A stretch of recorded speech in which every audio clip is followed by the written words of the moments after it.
Hello there, and welcome to the Valley Strange podcast. This is Ray, coming at you here since we don't have an intro this time around. The episode you're about to hear was originally supposed to be included in the part 1 of Gods of Eden, but if you know us by now, that wasn't going to happen, and I promise you, we are working on getting better. Before I send you off into the wild world of Gods of Eden, I want to ask a quick favor from you, our most appreciated and dedicated listener, and if you're new to Valley Strange, welcome. Could you please follow or subscribe wherever you listen to podcasts and leave a 5-star review if your platform allows for such things? And if you have an extra second or two to spare, could you subscribe to our YouTube channel? We are planning for more content that requires video. Exciting, I know. And hit the notifications button to find out when our videos are posted. One more, I promise. Check out our link tree in the description below to support us even further. We have merchandise and a Patreon for extra unedited episodes from MoQuest Studios. More so, just tell your friends and family about us so we can grow and entertain like about 2 more people. I ain't too proud to beg, but I will if necessary. So please join me, Roland, and Daniel as we discuss chapters 6 through 10 of Gods of Eden. Enjoy.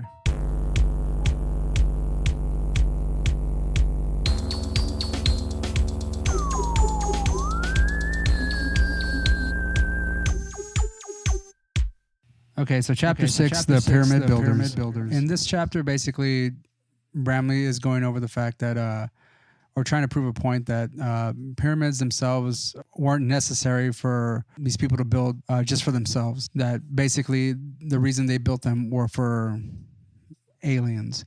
They were burial tombs, they were a place for mystical and religious rites, and a marker for aerial navigation. And at the time, obviously, there was no aerial navigation other than the proposed theory of ancient astronauts. Right, the custodians and their spaceships. Right. So, and according to Bramley, the pyramids were encased with a white limestone, which could be visible at great distances. Yeah. on that note, he's got a little footnote in there, and I didn't catch it till this morning when I was sitting in my car waiting for it to defrost. I know you'd asked me about that at one point, Ray, and I forgot to mention it to Daniel, but I thought white limestone was like alabaster. What are the pyramids made out of? They're just limestone? I mean, but there's different types of limestone, right? I'm not the alabaster is geology limestone. Person. It's okay. just and so maybe it's used like for fine probably ware. known as alabaster, but I don't. I'd never heard of alabaster being used like in large scale construction. Well, like it's they're talking about casing stones. So, but every text I thought about, even like in the arc of like ancient Egypt course I took, they just call it white limestone. So I'm not sure if there's a difference between alabaster and like the type of limestone they're getting based on its, whatever chemistry was hanging out in the semi-warm waters where limestone likes to form. So that was my issue on that. Like, I'm not too strong on Egyptology. I didn't take that class. I just know like a few things here and there that I picked up, and one of them was that I don't know too many like variations of limestone, and that was the only one. And I sort of understood it as being associated typically for like valuables, like when it comes to ceremonial the mineral items. Of alabaster is very soft. Calcium carbonate as a mineral itself, because you have like aragonite and dolomite, dolomite has manganese in it, so it doesn't count.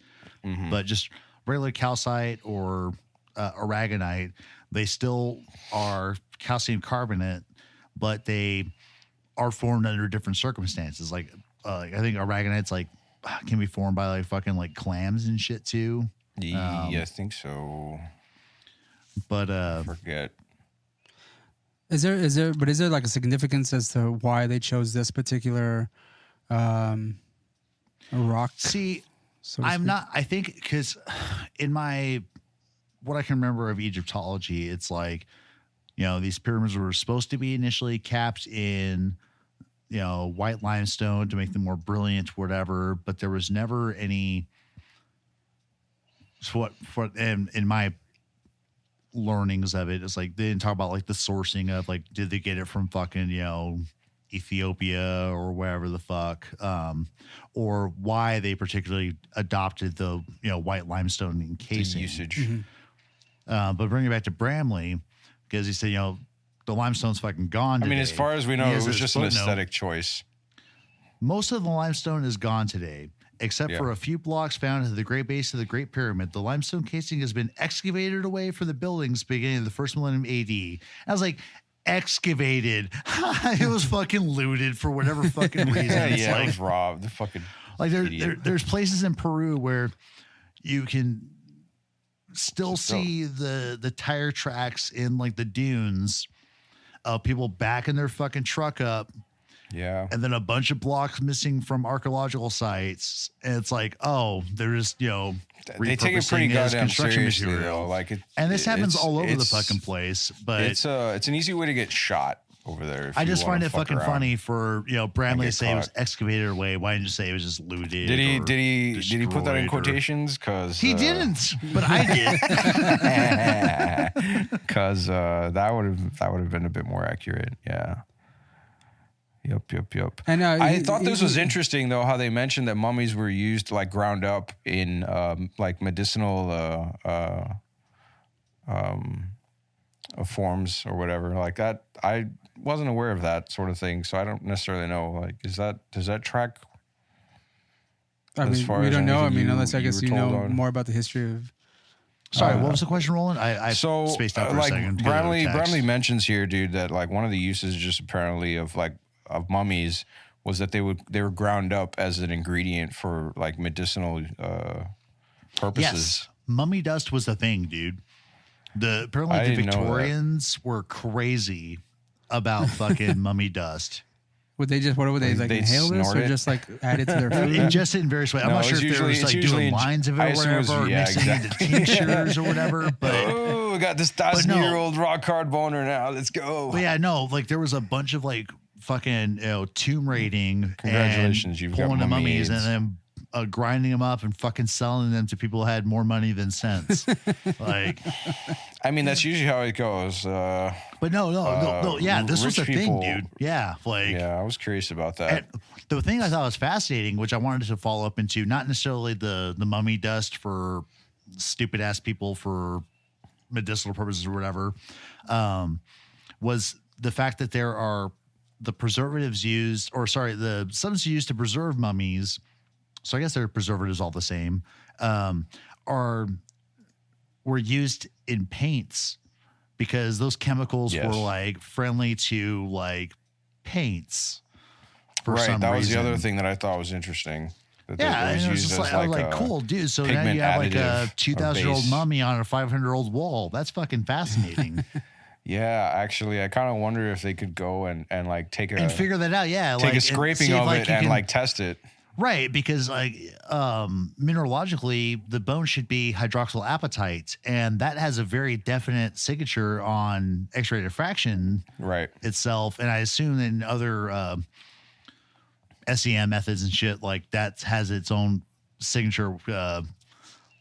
Not sure how much they'd have to remove, but I know for XRD you can remove very little of a substance and get a good, I imagine they wouldn't need a lot, but I'm not right. Too I just sure. don't. I'm not sure about sample sizes for other things. I just know that like X-ray diffraction involves so little, and you know this exactly because you just need like a fucking like pinhead of material, and you can get a good profile of like what was going on in a sample.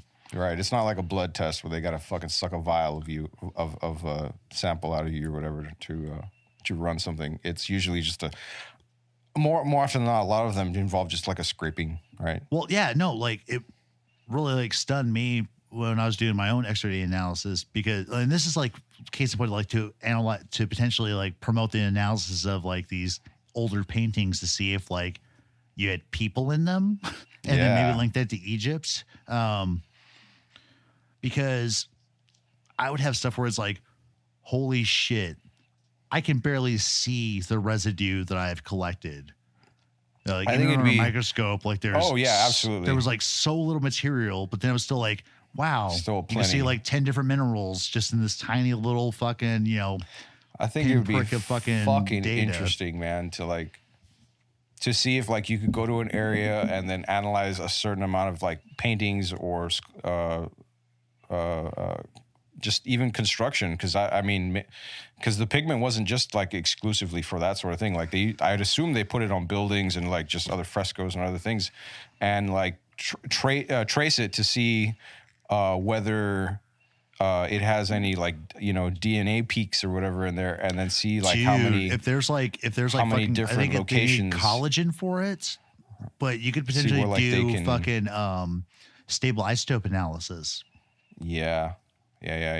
Which for our listeners who are busy getting laid, stable isotopes basically work where that wasn't something I specialized in, but I read a lot of papers on it and saw presentations on it. Actually, the one conference I went to where I gave a paper at, I was the one guy using like mineralogical methodology or mineralogical methods to like present data. Everyone else is using fucking stable isotopes.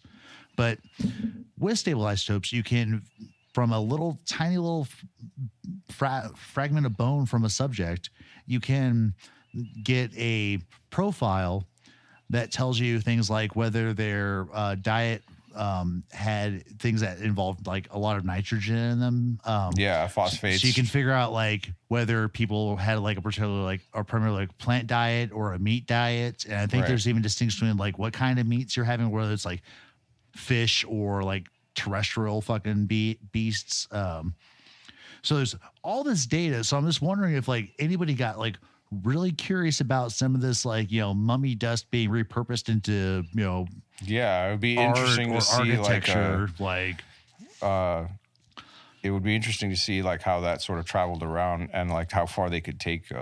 And even if it's just like a little like silly like, you origin. know, just puff piece about like, do you know that there's 1,000 And then homes in tie Britain that that into, like, are the fucking historical made up of records. dead people? You know, See, like, and then okay, they go these, into the the paint used and this area was supposed to have like X it. amount of mummies, and like over time, like they ended up with like one or two, and it's like, okay, well, let's see if like we could trace where they ended up like after the fact. You know, like, okay, they were looted and ground up and turned into like aphrodisiac, but inhalers or whatever the fuck, or like they were painted on the side of somebody's house or whatever kind of stuff. Right. Like, I mean, that would be fucking nifty. Did somebody like buy a whole fuckload of mummies on a discount to like make whitewash out of? Like, yeah. Who the fuck knows, dude? Like. Now, one of the things that Bramley does bring up was that the construction of these pyramids and the persons building them for reasons were because that the introduction and enforcement of feudalism was introduced into Egyptian society. Does anyone have a certain definition of what feudalism is for our listeners? It was a pretty extreme version of it, even like I think as far as feudalism is defined. Because you think feudalism, you think back to like 1400s Europe, where you have like peasant farmers. Ages. They still had a plot of land, but like part of their crop was going towards the state. You know, maybe in the form of like a local lord, whoever who like kicked to the king after the fact in the form of like taxes.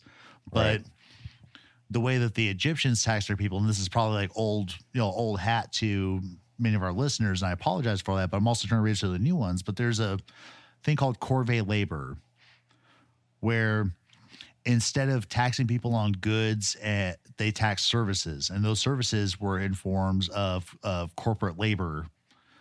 So public works, roads, the old irrigation systems back in Sumeria was a fucking like form of corvée labor as well. Like, because you always had, you know, citizens of Sumer and all these other fucking dickheads constantly maintaining the dikes because the Tigris Euphrates would go ham. But the Egyptians applied that to all their constructions, basically. The Inca did it all the time. It was called meatmock or mita labor. Meatmock was a system where they would actually kind of like divide and conquer, where they would conquer a population, then move that population to a different fucking area to help like keep down potential rebellions or whatever, because people are out of their fucking. It's that take away that home court advantage, force their acculturation into the caste. Yeah, the Inca were fucking great statecrafters. Like, goddamn, I wish they left a writing system for us to analyze. Like, that would have been dope. But how is it that you think that that was that feudalism played a part in the fact of in this the custodial gods and human beings? I think it might have been an extension of sorts of the custodial hierarchy themselves, because you know how like when we were covering 12 Planet, the Nephilim themselves like were separated into different groups. Like they had the ones that stayed on the ship, and then you had the labor the guy or Nephilim whatever that came down on the ship. Yeah. Sorry. Were they yeah, a they had guy? Yes, yeah. Well, or was Dugai the name of that? That was the name of the guy that became the moon. That was right. the name that was of Dugai, right? Kingu, who became the moon. Right. No. So the Dugai were the Nephilim who stayed on the fucking ship.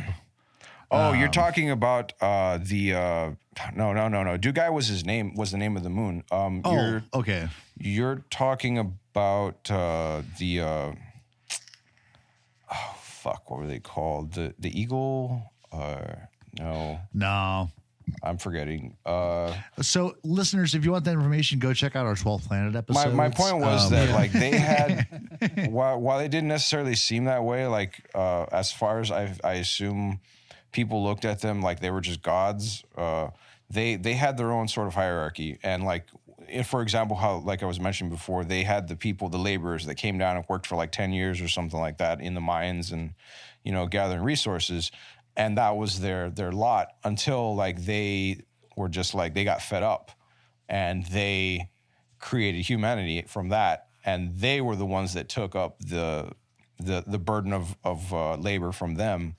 And but on Earth they would have to create this kind of system so that so that's why shit can get done basically. Right? That's why I was saying it was an extension of that, because once they started having humanity sort of like set up their bases, set up their own colonies and whatnot, like they pushed on their own societal organization into them, and it was just more of the same. So like you have the pharaoh priest gods or whatever the hell they were called that pretty much were part of the elite class, and then you had the pyramid builders, the laborers that were part of the serf class, and they were essentially like slave adjacent, I guess. They didn't quite have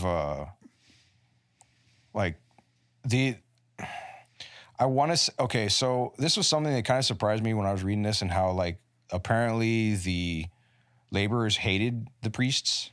Like they hated the elites. So actually, I want to touch on that actually, because I'm very confused. Okay, I'll wait. And I think this maybe it was a little by confusing. Bramley. It was a little confusing there because I'm not too read up on that. So and it's not even from an Egyptologist. It's just from like critically reading what he's like the few paragraphs before and after that fucking citation where it was like the Egyptians hated the builders. It was a bit of a tangent. They even threatened to go in and destroy the fucking like tombs of the kings or whatever. Yes, exactly. We'll get back to that in a sec. Right. Yeah. So that was a bit of a tangent. My point was that like they didn't necessarily seem like straight out slaves with no choice necessarily. It was, and I could be wrong, but it seemed more of like an acceptance of their birth organizations, because Well, you sound like Kanye right now, dude. Sorry, what? You sound like Kanye, man. Slavery was a choice, Gross. Well, for them, because they had a religion and a state system that sort of espoused the idea that your stature or your place in society was determined by your birth. Yeah, and now you're conflating Hinduism with No. Bullshit. Like they didn't that expand outwards and actually No, it probably definitely influenced later systems. Influenced them, because I thought particularly that, when you had the quote unquote Aryan influence on Hinduism or whatever, and we'll potentially get back into this, but just going back to the idea of like feudalism being set up in Egypt. So if we're accepting Bramley's idea, didn't they have the system? Brotherhood of the Snake was initially set up by Ea to fucking help out humanity, right? And how they're co-opting it. Yes. The setup of feudalism to lock people into their occupational states, right, which was not like a caste system, because I don't remember any tales where it's like if you're born a slave, you stay a slave. You're born a fucking master woodworker. You stay a master woodworker. I don't remember any of that coming up in Egypt. Yeah, no, you're right. Like it was probably determined, like it probably resulted in these folks ending up like taking on the roles of their fathers, mothers, whatever. My idea was that, or my main point before I started sort of blending those two together was in that like they seem to be a bit more accepting of their occupations. I could be mistaken, and I'm talking about again in Egypt as far as right. Well, I'm not sure there's anything to go off of or to make the assertion that people are more okay with it. You know, I can only say that you had a heavy religiously based state where literally your king is God, right? Or the representative of the gods, or the god later after Akhenaten gets his way and gets monotheism kicking off, partially in Egypt. Would it be logical to assume that if the Egyptian elites were so hated, as Bramley says, by the commoners, I don't know who they're quote, talking unquote, about there. Do you think then that they would have it would have lasted as long? Can you tell us a page number where you're actually? Getting that from? I'll read this for us. Okay, go ahead. So it is hardly surprising that the pharaohs and priests who acted on behalf of the gods were often immensely unpopular with the Egyptian people. The Old Kingdom, circa 2685 to 2180 BC, was followed by a period of weakness and unrest.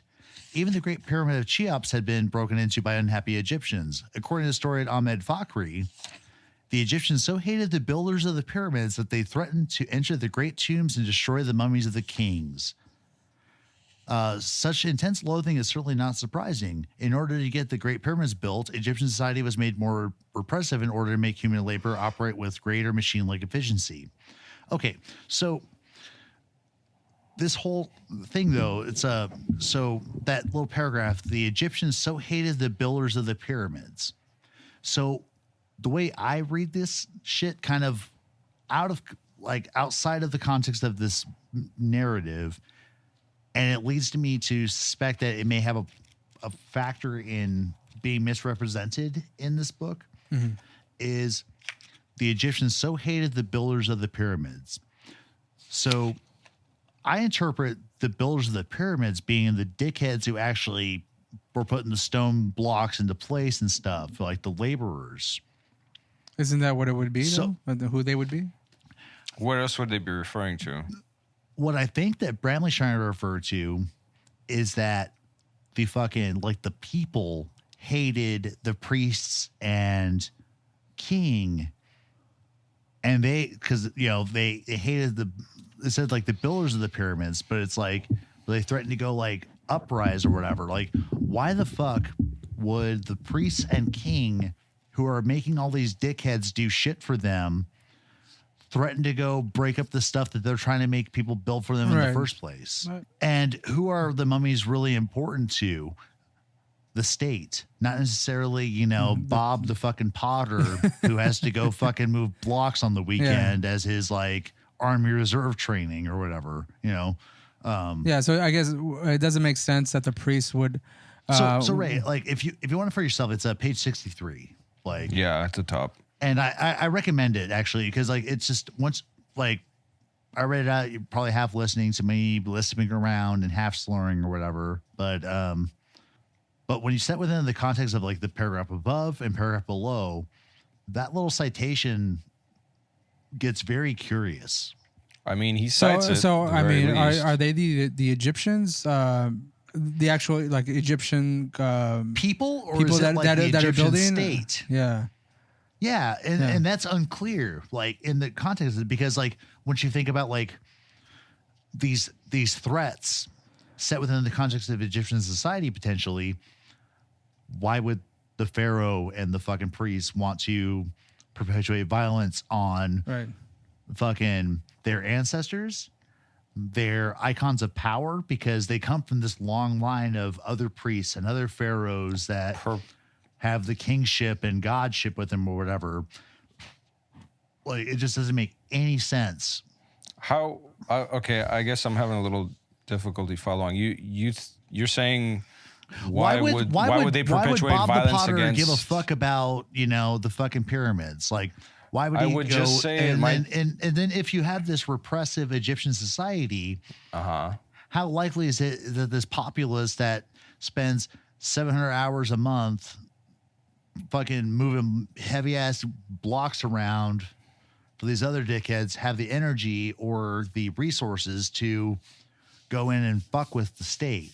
And that's probably like a real like shitty thing to say because like the revolution is alive or whatever. But like when I was mentioning how they were before, how like the labor class had been more accepting of like their roles within society, what I meant to say is that like maybe they seem to have more of a sense of duty to. I think that's all. That's very part and parcel. But yes. at the same time, like the elites themselves are, again, they're elites, and so like they're eccentric, or I would sort of associate them with the eccentricities that they preoccupy themselves with. Being specifically, yeah, so being specifically. The idea of like the pharaohs getting suckered by the custodians into saying, look, like you want to become, you do what we tell you and like you'll become a god, like you'll become immortal like us. Now build like, you tell these guys to build these structures and then you put yourself in there and, do all these things or whatever.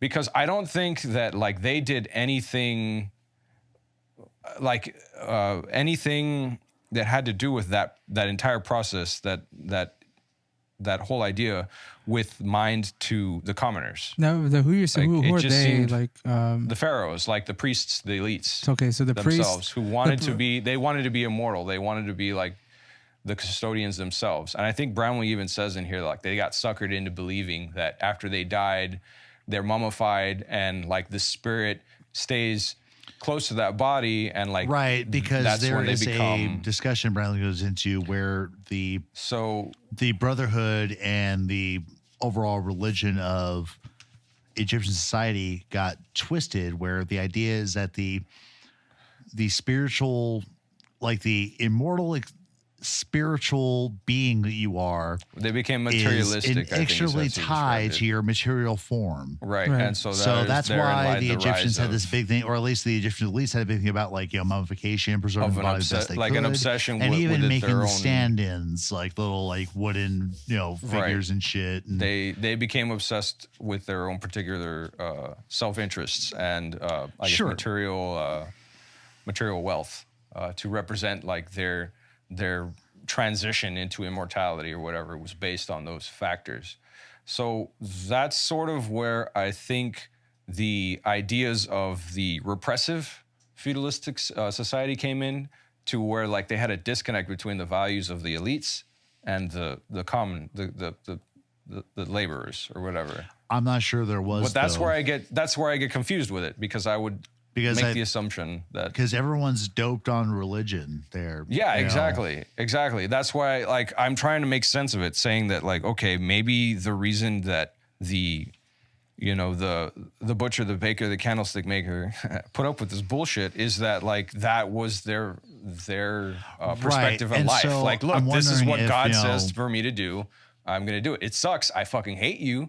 But you know what? Like that's, something from that, like, in. Perhaps, this historian that Bramley cites, Fakhri, was full of crap, because that's how you perpetuate. This is how you convince people to do shit that you don't want to fucking do. Yeah, it's like it becomes a cult of sorts where they're. Speaking of cults, like zealots, I suppose. Which isn't really related, I guess, but there's something very interesting that Bramley does through his book. Whenever it's a historian or a social scientist, they're referred to as professor or mister. But when it comes to the space engineer, Asmanov or Asparov or whatever the fuck he talked about, I think in chapter 8 or 9, that's referred to as doctor. So anytime like the soft sciences are invoked, they're always Mr. or Professor. even though these people may have PhDs, you know. But anytime it's a fucking sciencey dude, it's always Dr. So-and-so. So I wonder, like, what Bramley is trying to do with that. Like, why didn't he, can you do me a favor? Can you write that question down real quick? Or type it into the document or something? Well, you think he had some sort of bias against academia, like... certain information bases, particular even types though, like, of a lot of academics? his stuff is coming from, like, unreliable as fuck sources, you know, these ancient texts and stuff, and it's what dickheads have to say about them. But now I got to remember this fucking question to put it into the drive real quick. So 1 second, boys. But go ahead and keep talking. The custodials, and like Daniel mentioned, they were basically specialists in the Machiavellian tactics or whatever. They sort of just played with people from the shadows. Where's my book? Here it is. Shit, sorry. I got to bring this up because there's Okay, go ahead. No, go ahead. It's always man. Sunny It's fine. reference. Oh, wait. It's under Jehovah. Sorry. Okay. We'll get there then. Yeah, we'll get there We'll in just save a it. minute. Machiavelli does not come up until chapter 7. The main reason I was mentioning is that the custodians like play with things from the shadows without, you know, the right hand necessarily knowing what the left is doing as far as, you know, the different Roland, you're getting in chapter 7. Yeah, sorry. My point was, as far as that goes, was that Your point like was you're talking about chapter 7, which we should get into. But yeah. what you got? Well, like I just wanted to read this part where Bramley makes fun of the pharaohs. Basically, these guys, they're in charge of everyone, and like they're again like this sort of going back to what I was talking about, how they were acting their own self-interests. They fooled themselves. The pharaohs were taught that if they cooperated with custodial plans, they would escape the human predicament by joining the gods in the heavens. The predicament being death of, you know, life. There was one catch. The pharaohs would be allowed to escape Earth only after they had died. Pharaohs were taught the silly idea that if they had their dead bodies carefully preserved, the bodies would be brought back to life and they could join the custodial gods in the heavens. Some pharaohs, like Cheops, also buried large wooden boats near their tombs.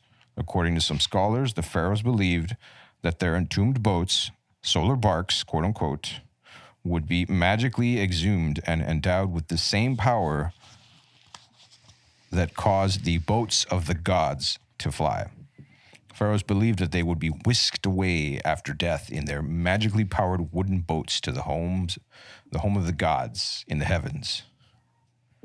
So, yeah, that was why I was talking about that whole thing where there could be a sort of like a disconnect in the, or rather not necessarily a disconnect, but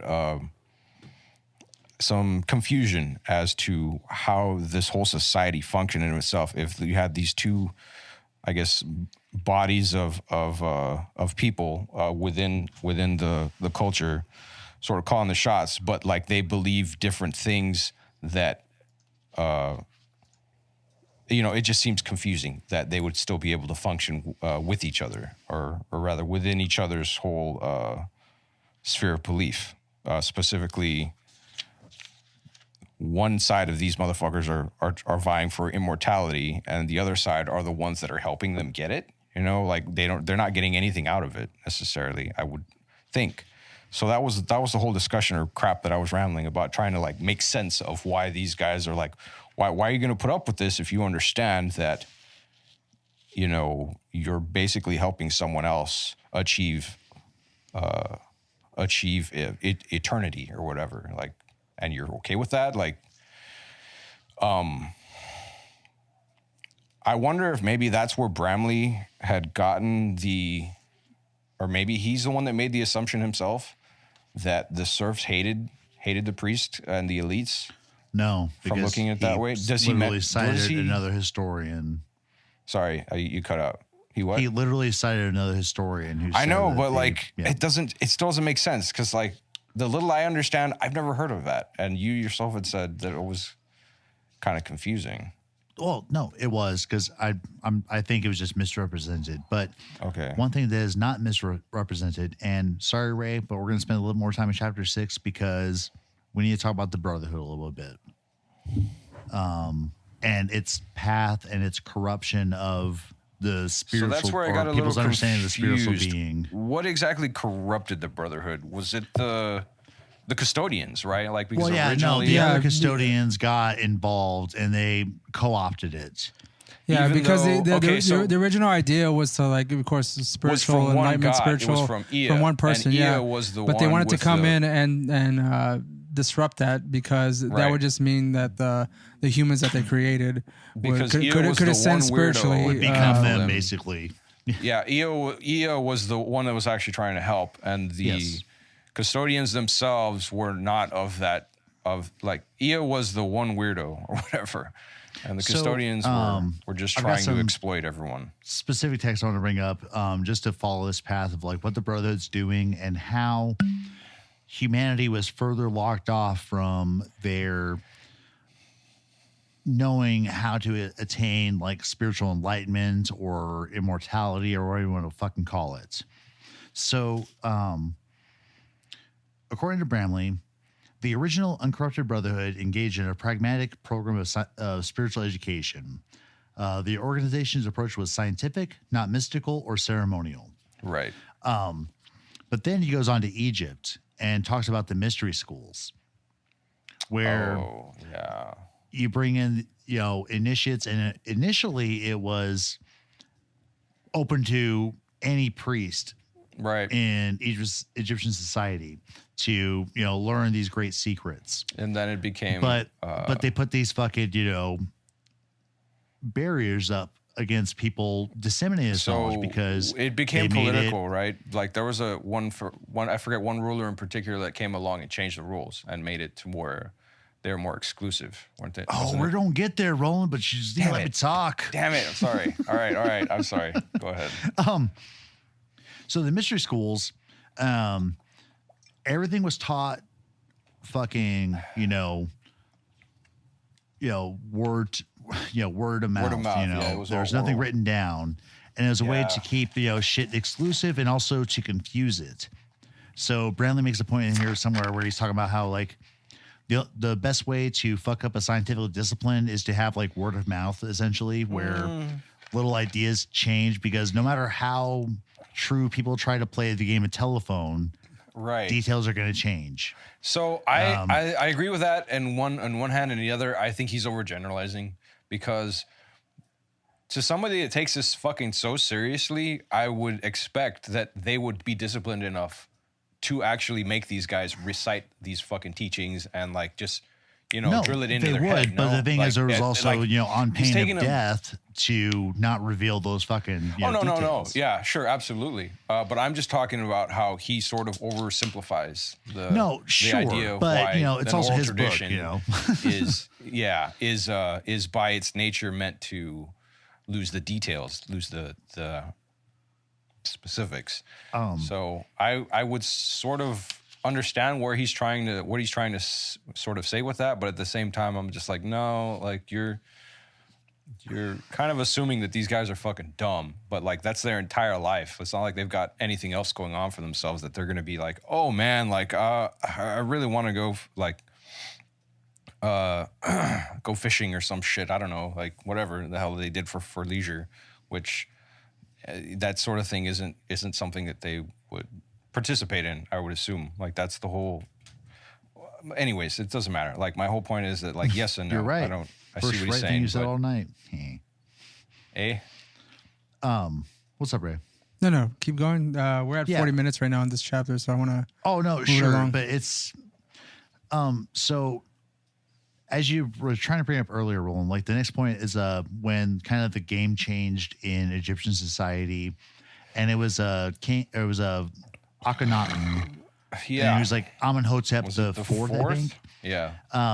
Imhotep. who moved the capital of the Egyptian state. I can't remember where it initially was stated. I think Luxor Luxor is a cool site, but wherever it was fucking stationed, he moved it to Amarna, and basically did this huge just whiteboard wipe of religion in Egyptian society, where he tried to make everyone monotheistic. Right. Now, This is also Bramley missed an supposedly- opportunity here because he could have totally talked about how the monotheistic religion was based around Ra. the sun god, and how it would have tied in better to Sitchin and all that sort of shit. Like, Doesn't I he just sort of think it's just like a mention missed that this is- opportunity. Well, I mean, of a sort. Like, I thought it was a good note for that he mentioned the monotheistic teaching or following's belief system is what sort of birthed modern or Christianity. No, it did, but that's a little tidbit because that's all going to grow out from this. Like these early because chapters, like it's unfortunate that we're spending like 16 hours on the first 10 chapters of this book.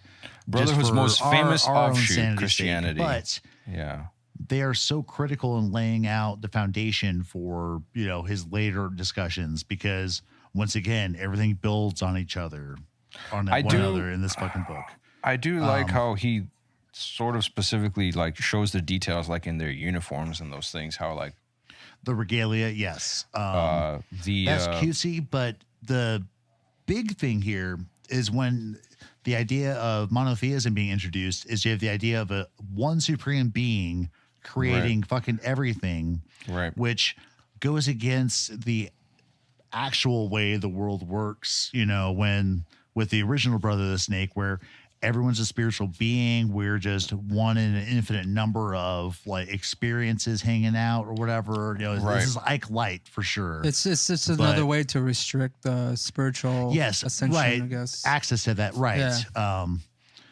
Because a spiritual being is like aware. It's something like, they no longer associate with like the material plane. Right. So like pain of death doesn't matter anymore because you're infinite or whatever. But one way to restrict this, or one of the other, and I love how Bramley ties this back, and it would take another hour to talk about the association with like the Bible and Genesis. Was the but introduction you talk of about the revolving stuff, swords, or? As the, Garden of Eden, against, humanity gaining spiritual enlightenment, at the hands of the custodians. But, he says like, brotherhood monotheism was another revolving sword, or part of the revolving sword. And then initially it was the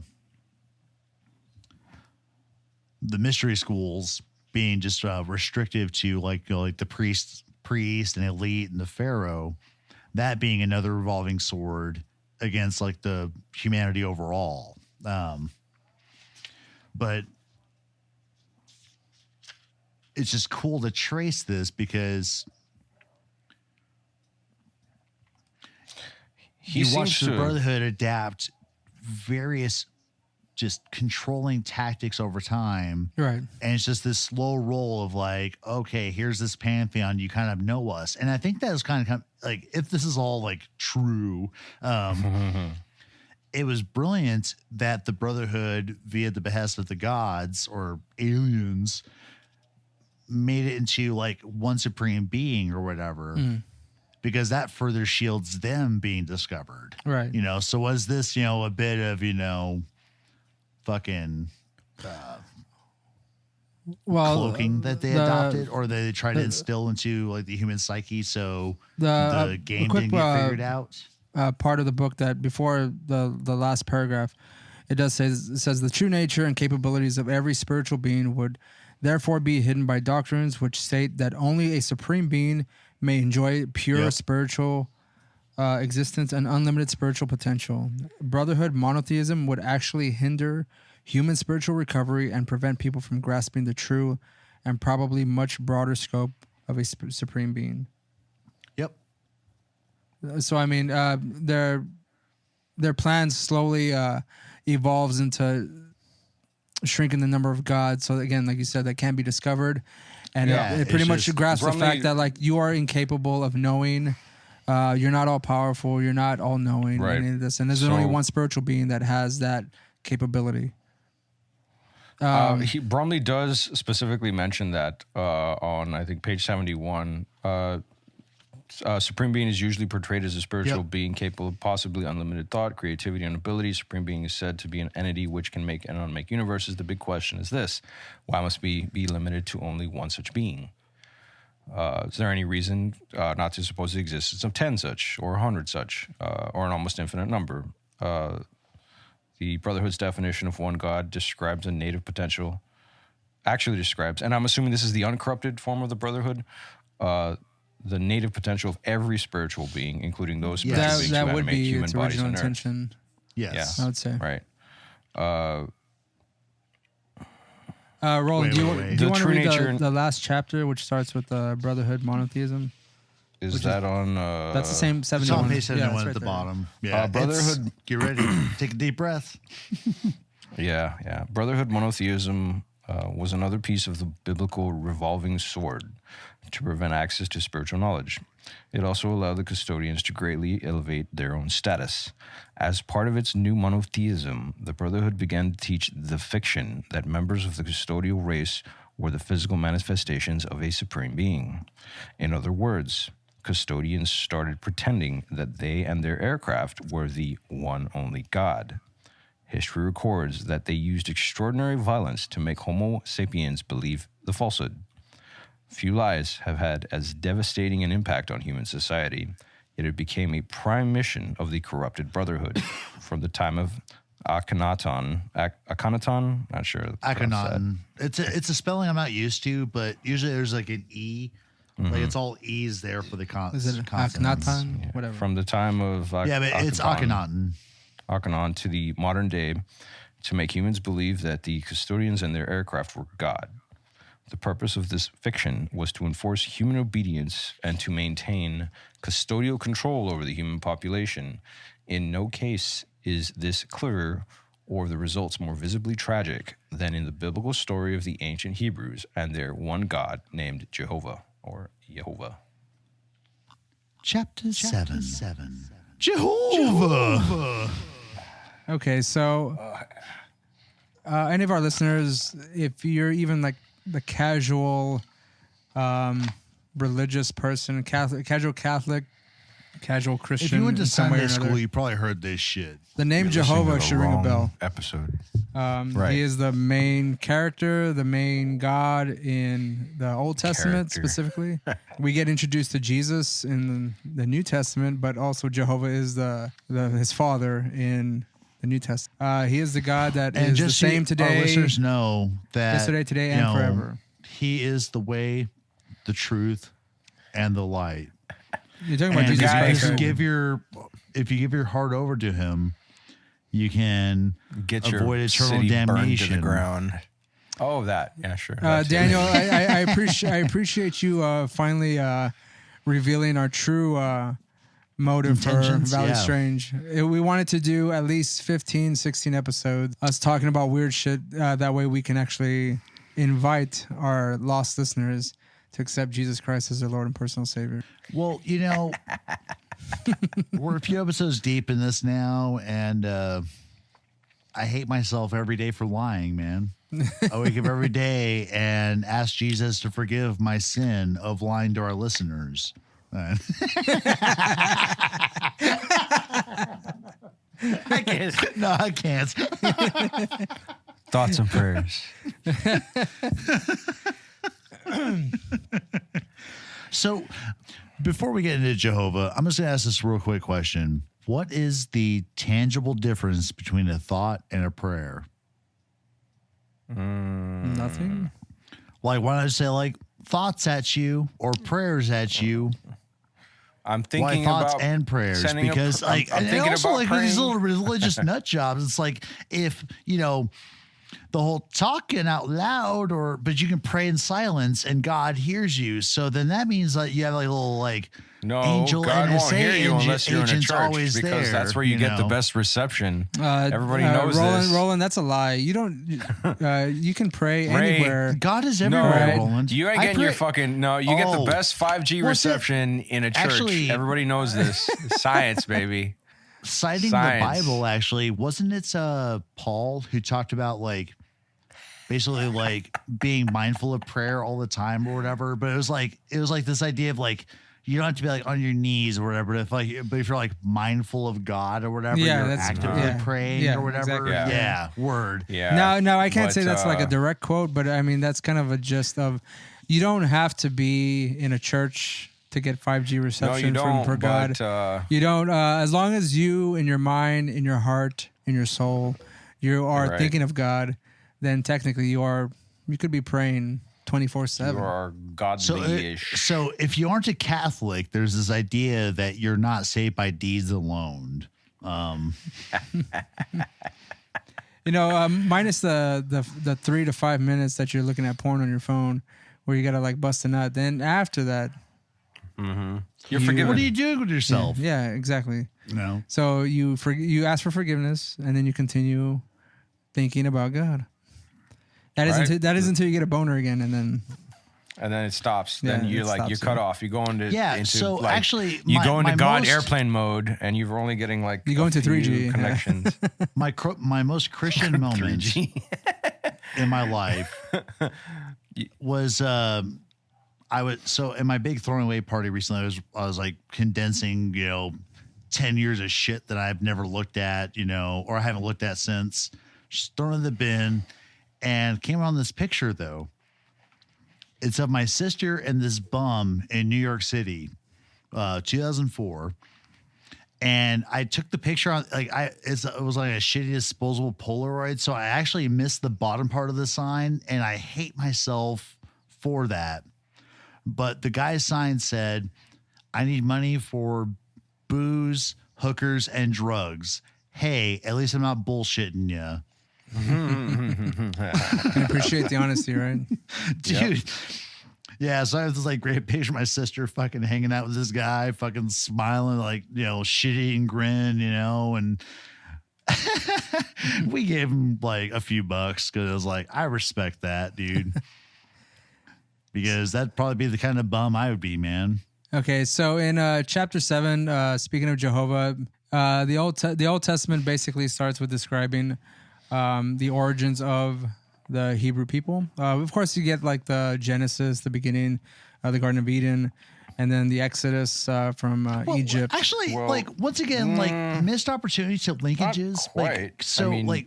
Bramley frustrates me through his book because he links them from Sumeria. So yeah, he does, but he doesn't really though. Because all he says is in the whole Egypt chapter, he doesn't talk about any real ties necessarily to Sumeria or whatever. So it's the chapters kind of sit in a vacuum almost. Wait, you're talking about Sitchin? No, sorry, I'm talking about Bramley, bud. Okay, because I don't understand. I'm just reading the first few lines of the chapter here, unless I'm confusing it where he talks about Sumeria. So he just offhandedly references it. Okay, yes, go right ahead. It's not where all these linkages and ties as to why this initial Hebrew clan decided to rock with a monotheistic faith versus the faith of the region they were living in, which was polytheistic. So he could have had a whole chapter on that, the rise of the Hebrew faith or whatever, and treat them like the Egyptians because. Would that have anything to do with the Brotherhood of the Snakes attempt to oversimplify their belief systems and synthesize that with their logical and their scientific approach to existence for this? I want to say if it didn't morph into it doesn't seem like it morphed into monotheism right away because it was it was Genesis, a distillation. They took all of the in Genesis there's a quote that says about them referring to humans, them being like us whenever they're gonna bite the tree of knowledge or of good and evil, one of those, and that already alone, it's plural. So that's not monotheistic in its entirety because but then again they try to resolve that with the Father, Son, and Holy Spirit, which are 3 in 1. So that seems like a very cop out way of but referring to monotheism. You're talking about because I wish I knew a little bit more about the kind of the regional histories of these folks, because stretching from Egypt to the Middle East. Because there's a progression there that we don't. Yeah, because about. What I'm confused about with the timing is so you have all this shit going in Egypt, cool. Monotheism becomes kind of a thing, but what Bramley doesn't talk about is how although maybe the Brotherhood stuff did work out or whatever, but as far as Egyptian mainstream society, they abandoned as soon as fucking Akhenaten died. they went back to worshiping the like entire pantheon of Egyptian gods. But the one thing I would like to know is what motivated the custodian gods to go from a polytheistic belief to a monotheistic. So, like what was the turning point that got them to that I point? thought that the uncorrupted version of the Brotherhood was what whatever. adopted those particular ideas, and then once they become corrupted or whatever, the custodians were just sort of like they just kept pushing that narrative along at that point because it made it easier for them to like.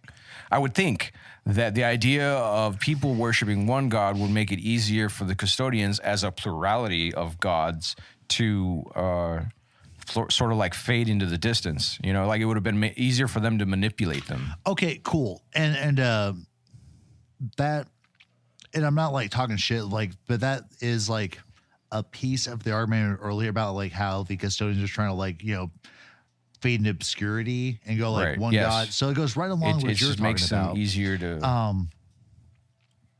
But what I wonder about is, and I think Ray's question is, why was it more beneficial to go one god? Because we just have Bramley's fucking interpretation, but we don't know like why the gods potentially would have been like, maybe let's shade over to this monotheistic dude. You know? Just makes it easier for them to, because like wasn't the main idea to be able to control them, to manipulate just like societal, like their like no, sure. their direction. Before and their we thoughts. continue too much, like Ray, what was your actual argument then? Because I saw your face like reacting a little bit. I'm like, curious. I was saying, what was their motivation of the custodial gods, right, to move over to monotheism? Because there had to have been a point in time, maybe those who were involved in the polytheistic belief, that maybe they found like maybe they cracked the code a little bit, and they decided they were able to move along spiritually. But in order to like restrict them even further, they decided to invoke the one god. Okay, yeah, okay. So maybe related to your question, Ray, is okay. Why is it more beneficial for if you assume that you're keeping humans in the dark, like on an even plane? But why is it more beneficial to say, oh, the fucking storms, the fucking fires, the fucking weird deaths, the diseases, that's all one dude, versus, oh no, that's fucking Nindersog shit, man. That's why he died of fucking, alcohol poisoning. It's less complicated that way, I think. Not really, but I don't think that there's any real difference in information. Because there's still the information is the same entity that is responsible for this ailment. And actually, I would think that it would be maybe more advantageous to have a multitude of gods, because they have people tripping over themselves trying to make sure they're thanking the right god for the right thing. So, I think that they would encourage the idea. Ray, your little face there. You've thought about that. So I'm thinking they would encourage the idea of an all-knowing, unknowable God. Because they could say, and then that's where the idea comes from. For example, God's ways are mysterious or whatever, as opposed to a plurality of deities that would encourage infighting necessarily. Like when they're more than likely because in that, I think in that hierarchy and the way that it maybe worked potentially in like back in the Sumerian society in the Sumerian times, it would work with the idea of one particular society or Anu, that was the fucking head dog. Yeah, okay, and that was the main show still, but you still had multiple agents responsible for different things, and I think it's fucking potentially more confusing to go, oh shit, I spilled the salt shaker. Was that fucking Ninlul's shit, or was that Nindersog's shit? I would say that I would agree with that in the aspect of like that one particular society.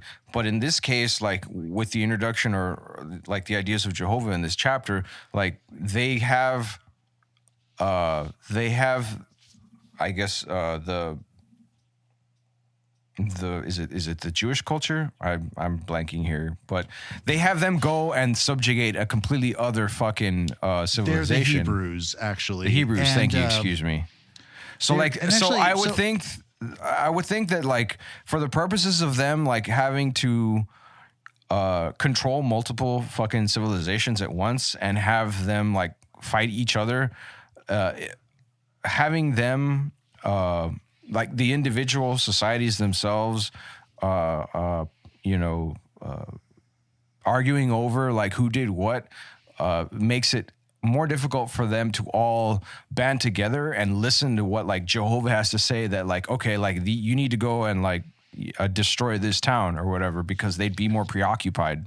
But actually it makes no sense for fucking, the custodians to go and wipe out other people, because that's a no, waste it doesn't. Of your fucking it doesn't. resource. Like, That's your labor pool, I bud. think that was one of the things that they mentioned, that it really doesn't make any sense, or it was really sort of like confusing as to why they had groups of folks that they already controlled, kill each other, sort of thing. Yeah. What did he mention? Was it the idea of like just for amusing themselves, or was there an actual gain to be had? No, it was basically, Jehovah said, go wipe out the Canaanites or whatever. And then I think he said it was like a whimsy thing, right? They were just like, oh yeah, they said no to me when I was like, hey. There's this thing, like, and he goes into this, it's later in the chapter. Hey, I'm cool, right? And they're like, I guess. Fuck it's you. funny that Time you, to like die. how you're simplifying, like, oh, they said no, so we should go and like fucking. Because he kill does them. mention like. No, I mean, I'm not gonna say that.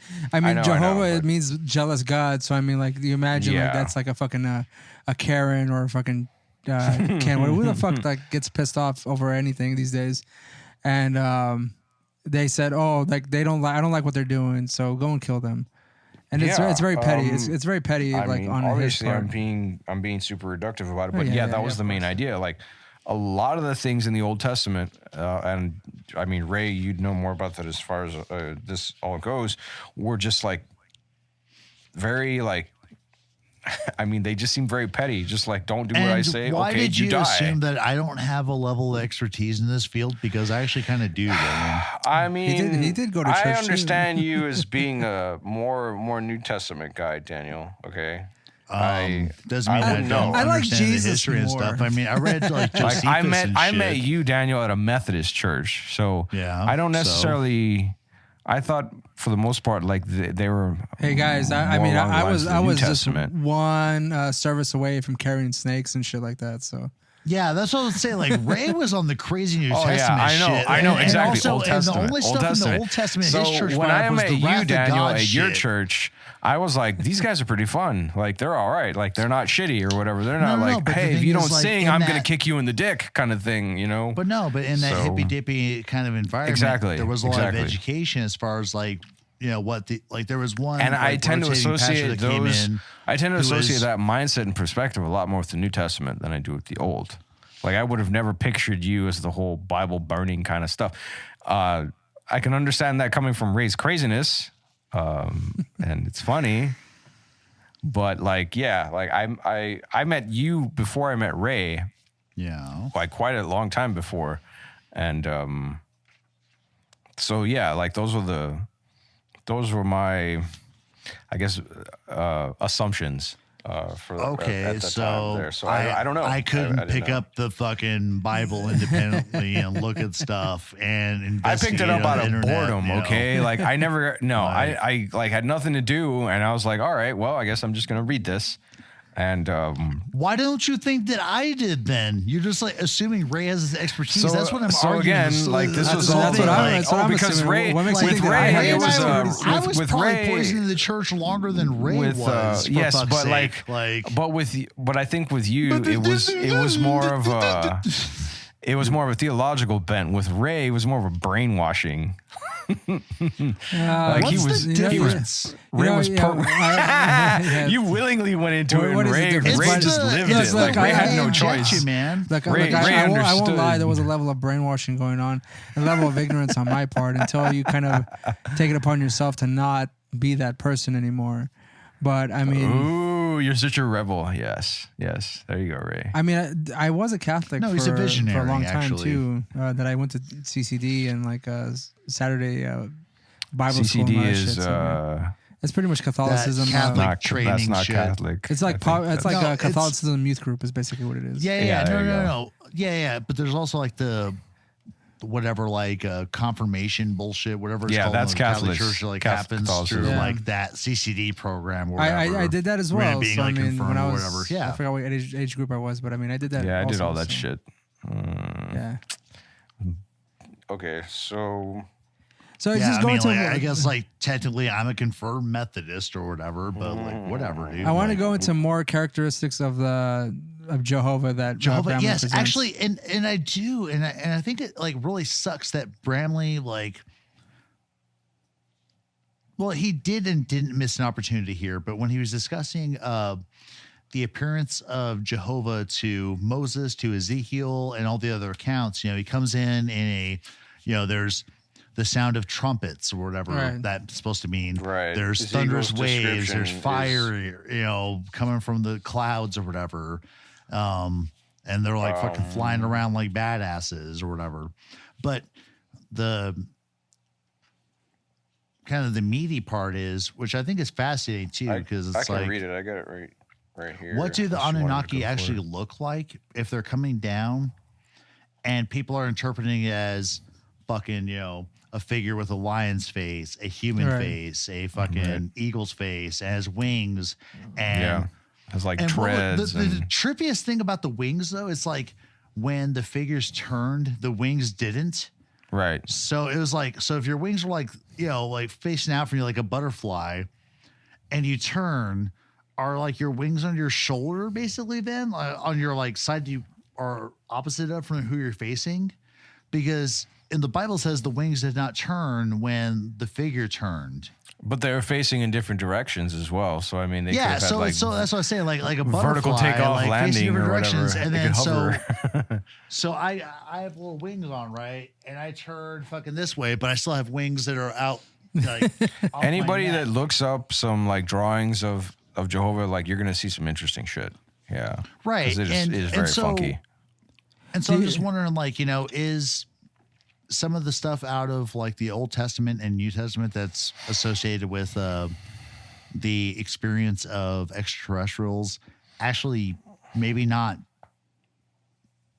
perhaps it doesn't have a base because of how they describe these things? Well, yeah, And there are linkages when like you go to I would like, argue yes, like the for- Vedas or whatever, and there's like fire rockets or whatever. But I would say that I would say yes, for the simple reason that you have humanity trying to describe things that are just But do you beyond think their I mean beyond their the understanding. intentional the motives So of it's the gonna be limited Anunnaki? in scope. Speaking of like even like the Tower of Babel, like there was a motive to confuse the humans, and every time they presented themselves in front of on these top people, of that, even if they came yeah. in with an eagle's head, with a lion's head, and all that kind of stuff, it was just Yeah. motive to confuse fuck with the them. person that they were Yeah. trying right, to. yeah, they could have been. But I think that it would have been They could have been cosplaying if not some more, to show up as something that only vaguely resembles what you look like. right, Yeah. yeah. Do you think like Like, if the a gods were fucking up in gray their came down, their crafts, like performing like arts and crafts shit? They're like, oh man, check it. Did you see that fucking animal that's down there? Let's fucking make a suit out of that and just like show ourselves in front. How Yeah, much let's of a fuck with sense? How them. much of a sense of humor do you think these fucking aliens have? I'm gonna go off and say like maybe they have like quite a bit of a sense of humor because I would say a lot, yeah. because I Like, mean regarding 12th Planet, whenever they were actually trying to genetically modify humans, and they were like creating all these like weird freak show looking people and stuff. I mean, that seemed almost do you think- intentional. They do make do the you joke wonder of if Nin any Hersog. them, like, They do had make the a joke whole- of Nin Hersog fucking with people. Like she made somebody Yeah, that was incontinent. exactly, yeah. She made someone that like, I forgot all the shit. But like, Do you yeah. think that any of them said like fuck at any point? They're like, oh fuck, like we messed up. I think Like, I think it was probably after the fact because when like the example was just mentioned, she was drunk. Nin Hersog was drunk when she started doing all this shit, and then they were just like, oh, well, that's not going to work or whatever. Like when sobriety kicks them in the face or whatever kind of thing. Like, And oh yeah, that's we're why actually Nin trying to Hersog like is my prevent goddess. this fucking uprising of our own people from like coming and fucking us up. Like maybe we should take this a little more seriously. I wonder if someone went up to her and was like, "You made that." She's like, "No, I didn't." Like, "Yeah, you did. You did. That was you. Like, Look, oh, shit. right here. But perhaps we should transition from the gaudy stuff of the book to the meat of this chapter, because every time Bramley goes into italics, I really pay attention. And he's referencing when, allegedly Jehova sent the Hebrews to go conquer half the fucking planet. And he says, well, I'll get to the sentence before it to preface it. To whatever degree the biblical story of the conquest of Canaan is true, it does tell us something very important about genocide. Genocide is often a tool for promoting rapid political or social change by quickly replacing one group of people with another. For this reason, genocide has emerged as a significant historical phenomenon in connection with many brotherhood efforts of bringing about rapid political and social change. So it's the aliens still fucking with the brotherhood to promote their agenda, but they're fucking icing people that potentially, if, the Canaanites worshiping Baal doesn't line up with Jehova, which I think is silly because Baal was really close and it was closer to Assyrian and Babylonian figures than Jehova was. So wouldn't that go more in line with the Anunnaki planet control? Because then this is a more established tradition. Baal may be a monotheistic figure. However, he was still a principal deity among a pantheon of quasi kind of monotheistic friendly kind of it was still a pantheon, but it was not 8,000 gods. But yeah, so Baal was the principal dude of the Canaanites. And so in a later chapter on Solomon, apparently when Solomon set up his temple for Jehova, or maybe it was in this chapter, he's just fuck it. Worship Baal. I don't care. And you would think if you're going through this major construction, you're this mighty king who's got all these bordering countries, nuts in your fist, ready to squish, that you would say, no, in our hood, we're Constantine in the future, we rep, Yahweh. I just kind of wonder about maybe history plays out the way it does, but, hindsight's, close to 2020. And I just wonder about some of the motivations that, potentially, these space invaders that probably don't exist would have had for manipulating humanity. Do you think that maybe they're the reason for the genocide, even of all the cultures? I mean, there's examples in this chapter that show that Jehova was willing to kill the Hebrews as well for their disobedience. So, I mean, if he was willing to just command that they go and kill other whatever ethnicity or culture and stuff, then he have a gunpoint basically. Huh? Yeah. What was that? What? Are you suggesting that no matter what the outcome of the Hebrew people's actions, they had fucking no choice really because Jehova had a fucking gun to their head? Yeah, basically, yeah. So it was out of fear that which this whole thing was totally falls in with the custodians, but because that would mean that since they have that one God calling all the shots, there aren't other gods that they could kind of pray to or look to for guidance, or maybe this God is rebelling or something. There's one person in charge. So he makes all the choices. So there's no other person to look to. So you either fall in line or you're about to get iced. I guess that was another form of control. It just exactly that was just adding to the whole hindering of human beings. The further mindfuck of Jehova, because just after Bramley talks about how genocide is an effective tool, he talks about the 10 Commandments. Right. And he discusses how it's really crazy to think about how a deity is willing to send his subjects to go fucking annihilate, entire populations. Yeah. But then there's thou shalt honor thy father and mother, you know. Thou shalt like, not that Shall sort of not stuff. covet thy neighbor's But that's the whole main fuck. shit. But the thing of it, like another, once again, lost opportunity that I think Bramley should have explored that I think he just maybe ignored because it didn't fit his narrative was, and it could have actually maybe augmented it, was the fact that the Ten Commandments and a lot of the laws that Jehovah set otherwise for the Hebrew people only applied to the fucking Hebrew people. Right. It's like you can have a slave as long as you're not a Hebrew, you know, and you know, like there's all this crazy shit in the Bible, but we said in the context of like, oh yes, here's the Ten Commandments, but here's all this awful shit. Well, like, fuck, actually only this stuff applies to, you know, the chosen people of Jehovah, you know, being the Hebrew. And then you wonder further, okay, so thinking globally, Yeah. you have the Hebrews and Jehovah rocking shit. Right.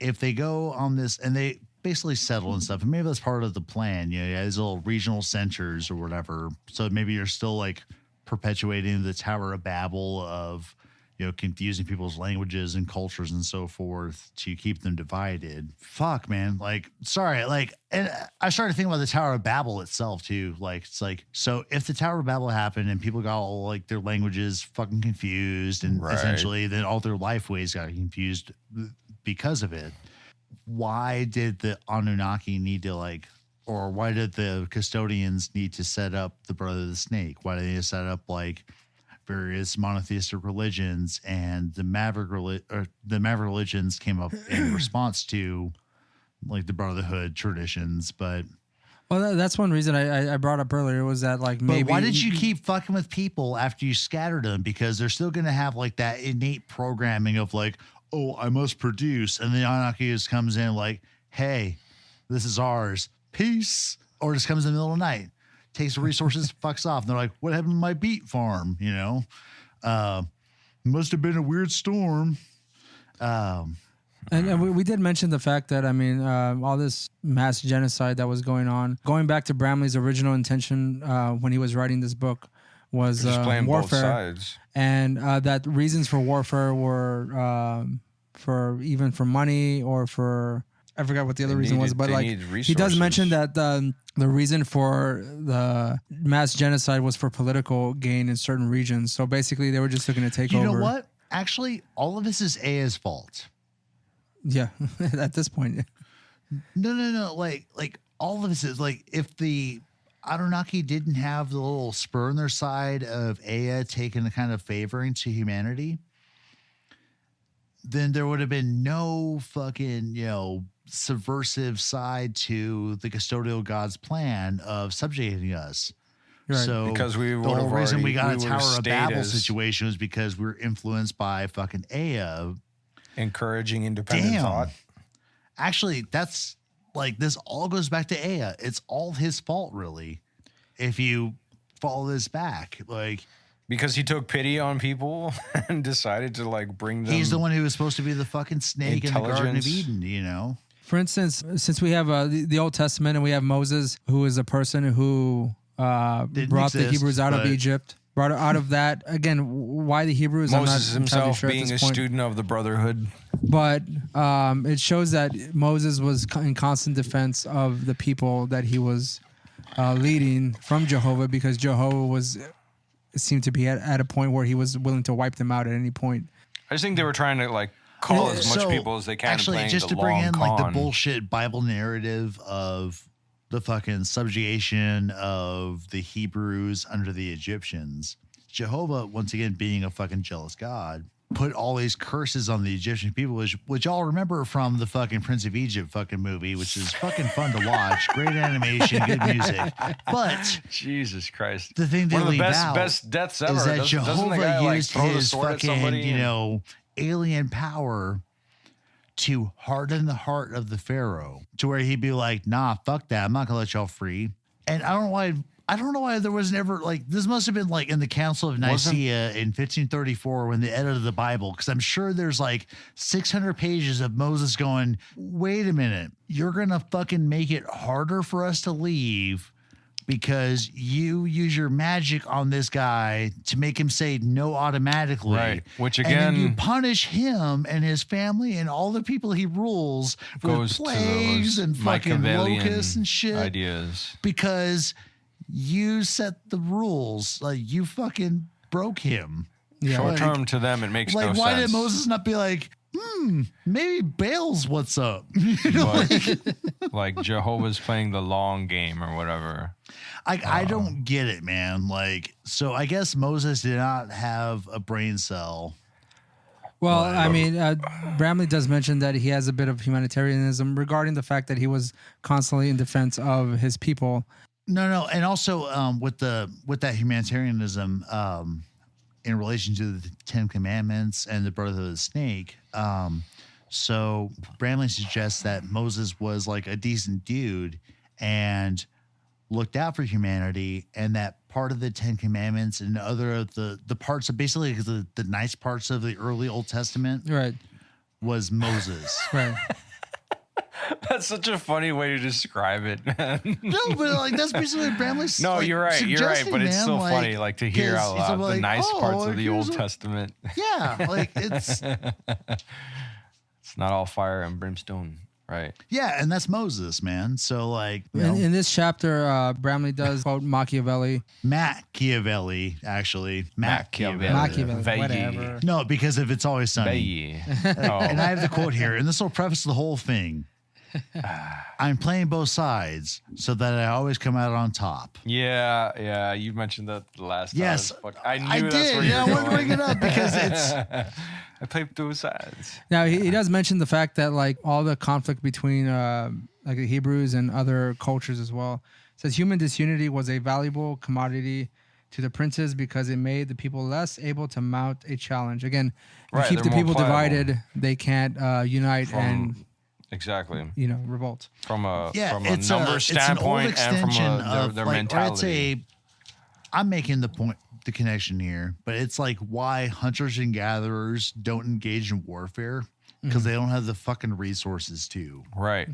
And so actually that kind of fits because hunter-gatherer man was probably very good for the Anunnaki before they decided they could like fucking make them build shit for them. But even that like kind of like stupid state we used to be in. Because with sedentism, you had increased population. And so that was where it got more complicated. Sure. And then you bring in the gods and monotheism or whatever. Mm-hmm. But hunter-gatherer man was probably really good for the Anunnaki because we're just stupid ignorant of what's going on. Right. But they were too busy but with also surviving. From a control perspective. So like they could probably had like or rather those caveman Roland's ancestor fucking moving blocks of fucking rounded stone onto a wall face they're gonna plaster over was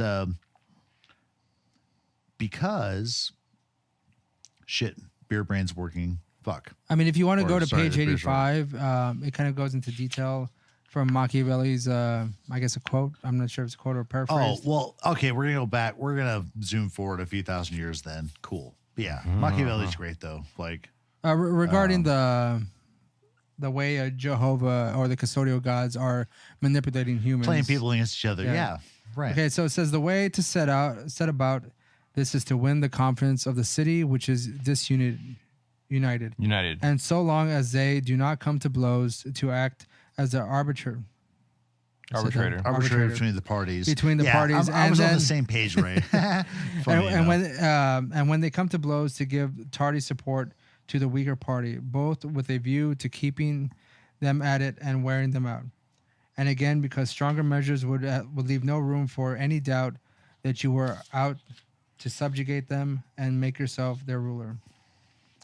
So I'm not going to read the whole thing there. But one of the things that we did mention, Daniel, was that the gods using monotheism to kind of like fade themselves into the background. He says for a technique like this to be effective, to de-emphasize the perpetrator must remain hidden from view as the source of the conflict. Right. Yeah. And so the next page goes back into the David Icke stuff, but that 4 sentences is basically problem, reaction, solution. Right. Go ahead. So erect conflicts and issues which cause people to fight among themselves rather than against the perpetrator. It's one. Second point, remain hidden from view as the true instigator of the conflicts, which, before we go into 3 and 4, as we've watched this narrative as the custodians have kind of like faded into the background, like under the veil of like the brotherhood, under the veil of monotheism, under the veil of like as the long as they state, keep them all fighting amongst themselves or within the larger scope of those cultures, they can keep gathering resources. And, so the important part, though, that Machiavelli brings up that Bramley cites that the custodians are good at is lend support to all warring parties. Right. Everyone finally, believes like God is on their side, so. Right. And so the God on your side actually flows perfectly into that last point of be viewed as the benevolent source which can solve the conflicts. Like, be the good guy. Right. Like, I'm just a little impartial guy. I just want everything that's best for everyone involved in this. I'm not benefiting whatever. Let's sit down and I'll negotiate the terms of your treaty. Right. He refers to it as a factionalism between human beings. Let's see. The Bible states the custodian encouraged the factions they control to battle one another. Roll with that. Sorry, yeah. No, you're good. Go for it.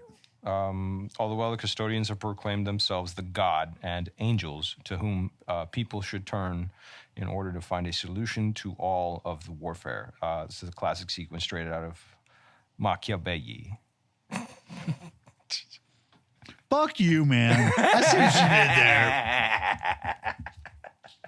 there. Daniel, there was a quote on page 87 towards the bottom where it says, the way to keep fighting artificially alive is to create unresolvable issues, which can be only be settled by the complete annihilation of one of the opponents.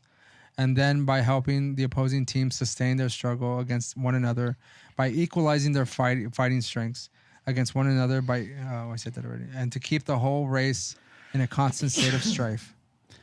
So they have to be in constant survival in order to... it's a constant distraction. No, and Bramley goes on, I think it's like a little later in this, in that same paragraph, but he's like,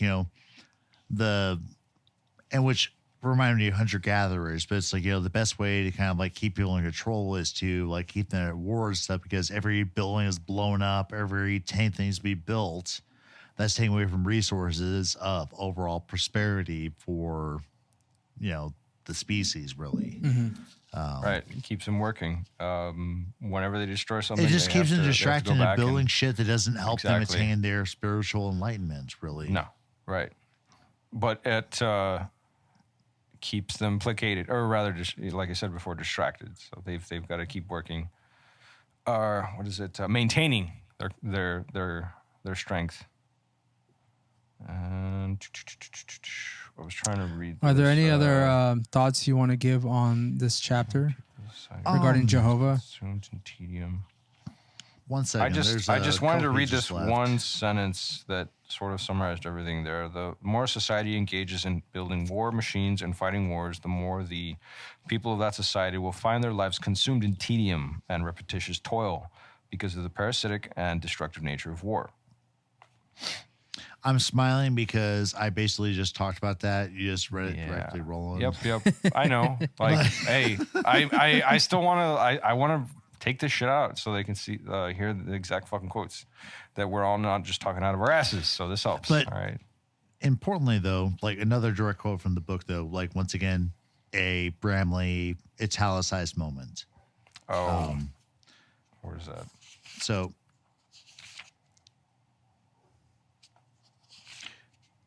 It's I'm gonna actually read a sentence for it just to preface it. So the secrecy became a screen behind which custodians could hide at the top of the Brotherhood's hierarchy behind veils of myth and thereby obscure their roles as instigators of violent conflict between human beings. In this fashion, the network of Brotherhood organizations became the primary channel through which the wars between human beings could be secretly and continuously generated by the Custodial Society.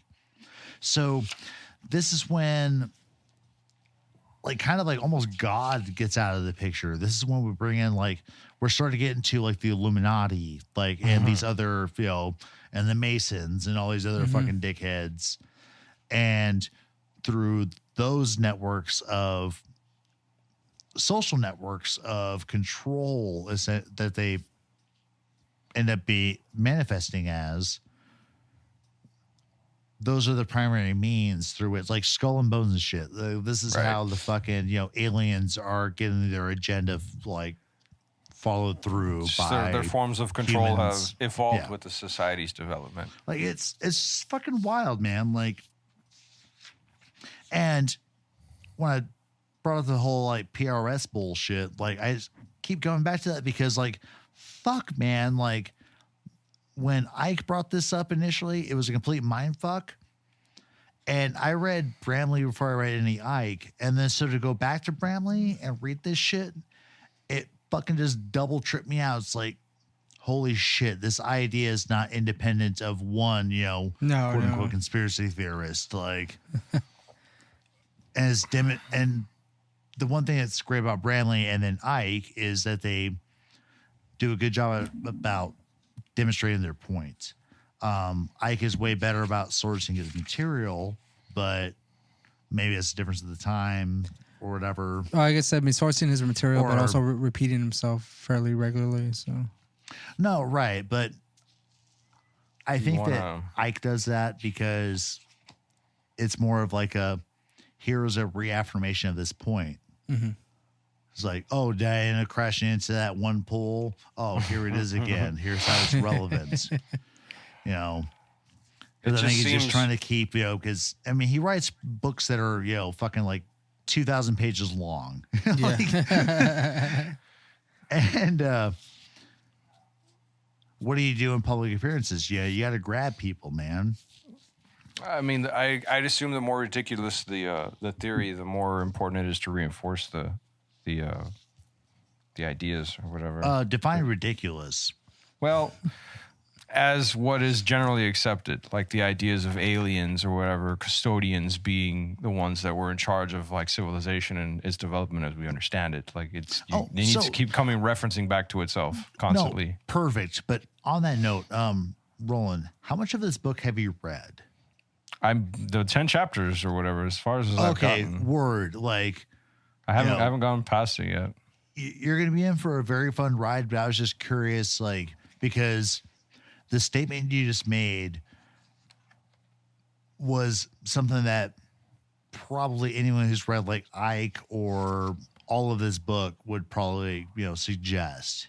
I haven't read Ike yet, so that's going to be interesting. No. Like, so it's just cool that like you're kind of on this wavelength just from this, basic, kind of, delve into weird alien shit that are, as far as not weird alien shit writ large, like, oh yeah, on Jupiter there's this race that does this and this and this. But as far as 3 dicks, aliens that are supposed to be fucking with us today, right? And how they got to that point. Okay, this is one of your earlier forays, and it's cool that you're bringing up some of the points you are, because they are very salient, but you're just kind of jumping. Yeah, they're coming up. Yeah, they're coming up, but it's just like your brain's already like where you need to be for this material, but you just haven't gotten through the material to understand, like, wait, we need a slow burn through this, buddy. I guess that's my point. Okay, Daniel, before we actually shitting on you, but move on to the next one, can you just read the last paragraph of this chapter? So we're gonna move on from Jehova and into the next chapter. So if you want to just read that last paragraph, please. Detecting Brotherhood involvement in human events is sometimes tricky. The job is made easier by following the use of several of the Brotherhood's most important mystical symbols. Those symbols act as colored threads weaving in and out of view, by which we can trace the rule of the Brotherhood network in shaping history. One of the most significant of the symbols is, curiously, an apron. Chapter 8. Melchizideck. Apron.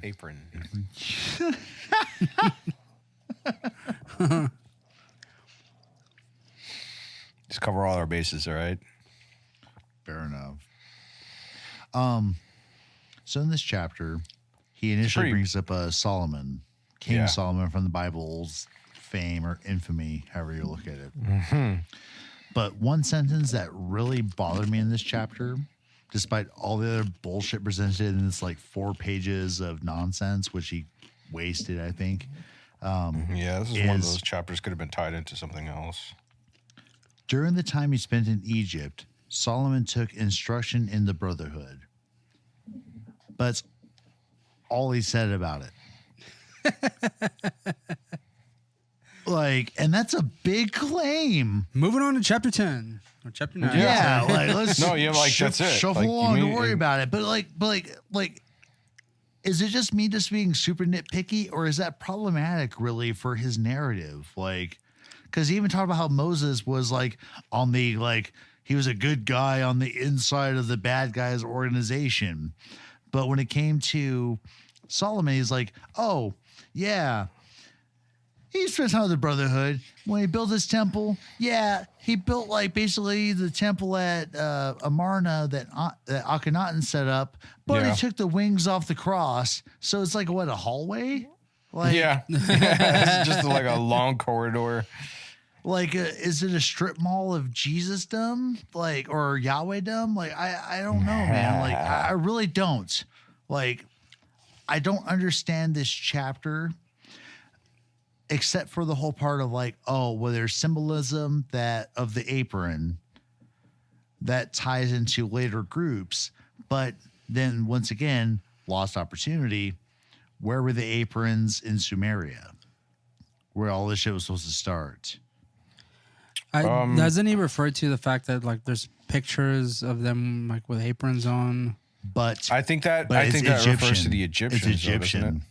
Oh, the Egyptians. All Egyptian stuff. You're right. Yeah, and even in the priests, so he could have had an aside, and so which makes me I didn't go back and reread it, but for the simple fact that he didn't even have a little aside going oh, these aprons came up again in Egypt and in Sumeria or Babylonia. I would have taken Assyria at that point, but he didn't.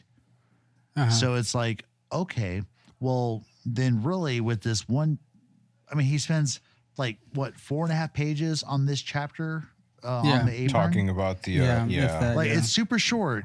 And I wonder if it actually doesn't fit his overall argument, because he's trying to tie this all back to the custodians of yesteryear, but he doesn't invoke any examples of aprons in the Mesopotamian region, whether it be later Assyrian or early, Sumerian origins. So I'm just getting to maybe hypercritical moment, with I did with Sitchin. It's just kind of wait a minute, you're making these claims, where are they coming from?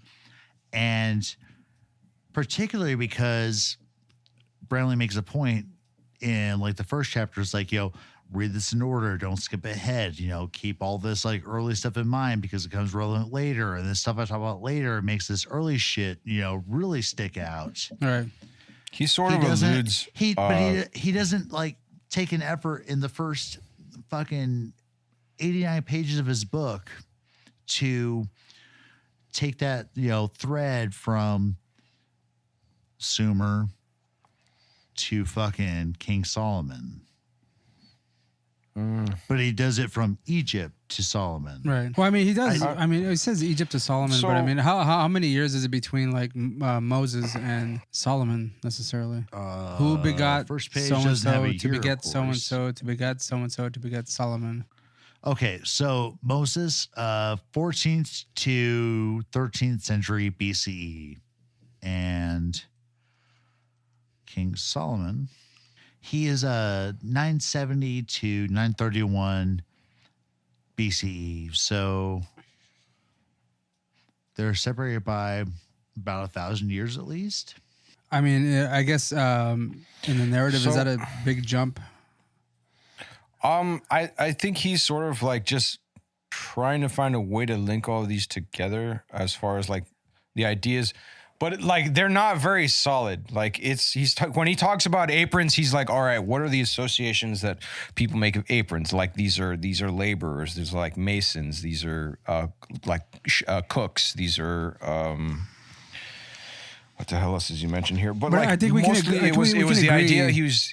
We he can was going agree back to that the this idea is of guilds. just like him linking symbolism, and again, this is kind of like a wasted opportunity with this chapter. Like it wasn't necessary. Why would like stoneworkers and fucking cooks and shit be like in elevated positions versus like I made everything? They were, but like within their own specific within their own they were sort of subdivided in their own hierarchies. So yes, they had the elites and then the laborers, and then within the laborers you had guilds. And like within the guilds you have the masters, you have the laymen, you have the which I think would be kind of a quick point or a quick moment to point out that all of this shit was probably laden with the Brotherhood of the Snakes. Yes. Principles of like, master apprentice, don't write shit down, Sure. Like, Sure. Because like he even goes into mention here specifically into the teachings of the mystery schools or whatever. Like because these guys obviously needed to get their own training of themselves, and it wasn't. So I guess that makes the distinction of the mystery schools not just involving the elites. Like I want to assume at this point that the laborers also had their own schools that had their own like teachings or secrets or whatever that they kept to themselves. That's not necessarily explained. I might be reaching a bit here, but I'm trying to make sense of the idea of like the Freemasons, which they're not priests. So what you got, Ray, first? Well, the one thing I wanted to bring up is the fact that Melchizedek, who is he? Like, what is his importance? And as far as I'm aware, Melchizedek was a priest, and they've kind of compared him to Jesus Christ. Right. Wait, what? And that is not in this chapter, but you need to look outside of to research outside of this chapter, because Bramley doesn't really go into it. To be completely fair to this discussion of us being confused about like this chapter and context of this book, I want to point out that the first page and a half ish is devoted to architecture. Yeah. Then the last page and a half, so like leaves about 3/4 of a page of just nonsense tie-ins, but it's about symbolism of what people wore. So it's like he could have completely had a cohesive argument or discussion about like the architecture of Solomon's Temple and other sites that were maybe contemporaneous or earlier, and then just go like, oh, hey, here's the custodians once again influencing things. And then when it comes to the adornments of people, like, God damn it, dude. Like in earlier chapters, he talked about, how on Mars or the moon, there were supposed to be, those pyramid-like structures that looked like faces. Mm-hmm. But he talked about how like there were some that had like goggles on. So like, why not link that to Ishtar and all those figures? Wasn't it? It wasn't in here like how he was referencing Sitchin at that point. He referenced Sitchin, but like, what's funny is that he gives a great shout out to Sitchin because that's where you find those. But then he doesn't really use Sitchin's observations otherwise. Like he doesn't like try to like he really should have logically just try to like build upon Sitchin's work. Even though I think that he did talk about how like no, it was another guy. He was like, oh, I read his work after I read my work. It was Charles Fort that he was talking about. So he maybe had read Sitchin beforehand And this should have really been an extension. Maybe there's some pride involved where he was like, no, I want to do my own thing or whatever. But there's so much in this book that resonates so hard with 12th Planet that he should have ran with, dude. Like, the idea, like, goggles alone, like, going back to Sitchin, you know, that's all fucking, you know, Ishtar, Inanna, and then later Diana and Princess Diana, who got sacrificed. But then Ike also takes that up too, because he also examines the figure of Ishtar and explores that symbolism through time.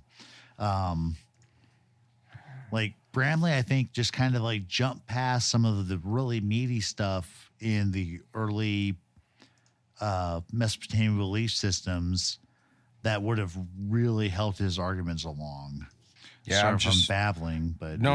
I'm just sort of like I am reading in making like the sense, sections we were aren't I? talking Like, about earlier that sort of reaffirm the iconography of the apron and how it's just like, okay, you go back as far as the Sumerians, but you only reference the Egyptians on. Yes, and that was one of my initial points. So it's like, Using you know, this like Bramley could have done a better job image of like, you know, weaving with, that thread of his argument with those historical, because like and he's mostly prehistorical using examples. he's mostly using it to reference the Freemasons here. He's not really like No, and so tying this it is one of to- those moments where it's like, anything else. so Roland, you've read the first 10 chapters, and remember how Bramley talks early on how later chapters will make more sense when you read the earlier shit and vice versa? Sure. This is one of those moments. He's bringing the Masons in frustrating. pretty fucking early. It's But frustrating. it takes him a hot minute to get into them later, but he does, you know, This could have all really examine the shit. this you could have know, all been for one long as much winded as he really footnote. did. This Yeah, whole kind chapter. of. This whole chapter. could have Sure. been like aprons were cool and like this is where they came from. Yeah, I think. actually, these are like most of his like cute little factoids he could have like woven into like the earlier chapter with like Solomon's Temple. He'd be like, This is where the Freemasons came stuff. from. Yeah. Footnote: Solomon built a similar structure in this year. Da da da da da da. Yeah. But he, But Yeah. I think that we have to also recognize the fact that he didn't take into account the fact that he's calling the chapter Melchizedeck's apron, but he's not explaining who he was and his significance, because like later on, like Melchizedeck's apron, the person who was the first priest king in Melchizedek's. Melchizedeck's, whatever. He is considered the first priest king, and then he's kind of like resembling Christ, who's gonna like come out later in the chapters. So we have to keep in mind that the symbolism that is important to him specifically will play a role later on whenever we go down the line. But the thing is that Bramley doesn't necessarily bring that up at any point. He brings up architecture. He brings up other points regarding the fact of the apron, but he doesn't bring about the fact that the person he's referencing is supposed to be foretelling of the person coming later on. Which was, I feel it was kind of important for why he didn't. This is like Ray, basically, you're inciting I think, in essence, the absolute reverse of what I was bitching about like how he could have taken, you know, early examples and weaved them into the present chapter. Right. Mm-hmm. But you're talking about the reverse, like, you know, future chapters weaving into the earlier shit. I think the point of this little that's almost section. Fuck, that's such a salient point for this book, and Roland, I think you'll find that as you read along. And I'm not trying to be patronizing in that at all. It's just like you've read the first 10 chapters, and it's a big ass book, you know. Yep. So yeah, like this chapter is pretty much just like a transitional footnote to him talking about like he explains it here in the last I'm bringing paragraph. the Masons now, I'm bringing the Rosicrucians now, and he did that. Wasn't it chapter? He's trying to use this. As, I don't remember the number 7, of the chapter. Or he brought the Rosicrucians again, at some point. like earlier, like the Rosenkreuz. The Rosenkreuz. So, I mean, as far as this chapter is concerned, is there any more to discuss regarding? No, like let me read the last I personally don't because, think like I was saying before, this isn't really this chapter is just like a transition to like his broader points about the custodians and the brotherhood. What? Just wait, Roland. Just wait. Yeah. If the custodial gods and the brotherhood had continued their activities to the ancient Middle East and Egypt, the rest of human history would have been much different, and this book would never have been written. Instead, the brotherhood network was expanded throughout the entire Eastern Hemisphere by aggressive missionaries and conquerors. One of their targets became India. Hinduism was about to be born. And that's what I think the whole purpose of this little forgettable chapter was in. Like, he didn't really need to use it, but it was just meant to transition to the idea of, look, guys, they're everywhere. But let me just sort of start to get you on that let me take you on this trip to explain my bullshit.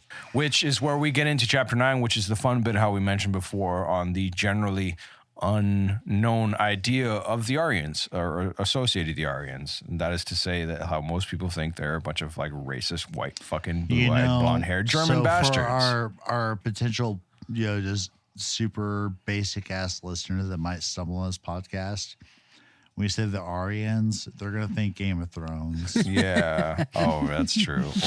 Or Nazis. That's mostly what I was. Don't pronounce it like an elitist prick, Roland. All right. It's not my fault they're ignorant, all right? And like ignorant. Selectively. Ignorant. Intentionally ignorant.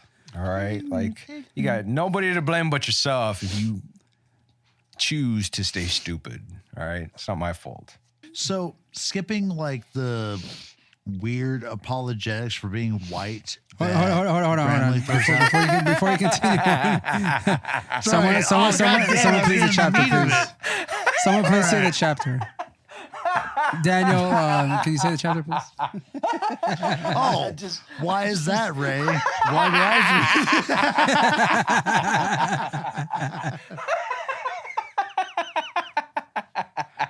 I? White is right. Come on, Ray. Wow. All right. Why not? Chapter 9. Gods and Aryans. And not like aliens from a you know what, Ray? Maybe you should have been the one to read that one. Like, what power, Aryans? No. But that's not what he's talking about. Actually, Aryans, they were. Historians generally have used the word Aryan to denote those people who spoke the Indo-European languages, which include English, German, Latin, Greek, Russian, Persian, and Sanskrit. Aryan also has a narrower racial meaning. It has quite often been used to designate mankind's non-Semitic white-skinned race. By morons. Ooh, okay. So getting past his Edward Norton joke I made earlier, because I can't remember it, his apologetics. It's okay, we do. But he goes on to then kind of thinly connect this shit to biblical accounts of rockets coming down and the thundering and trumpets blaring or whatever. Because there's a quote here. But regarding Hinduism, right? That's in Hinduism writings. In Hinduism, yeah. So the Aryan leaders of India claimed obedience to the same type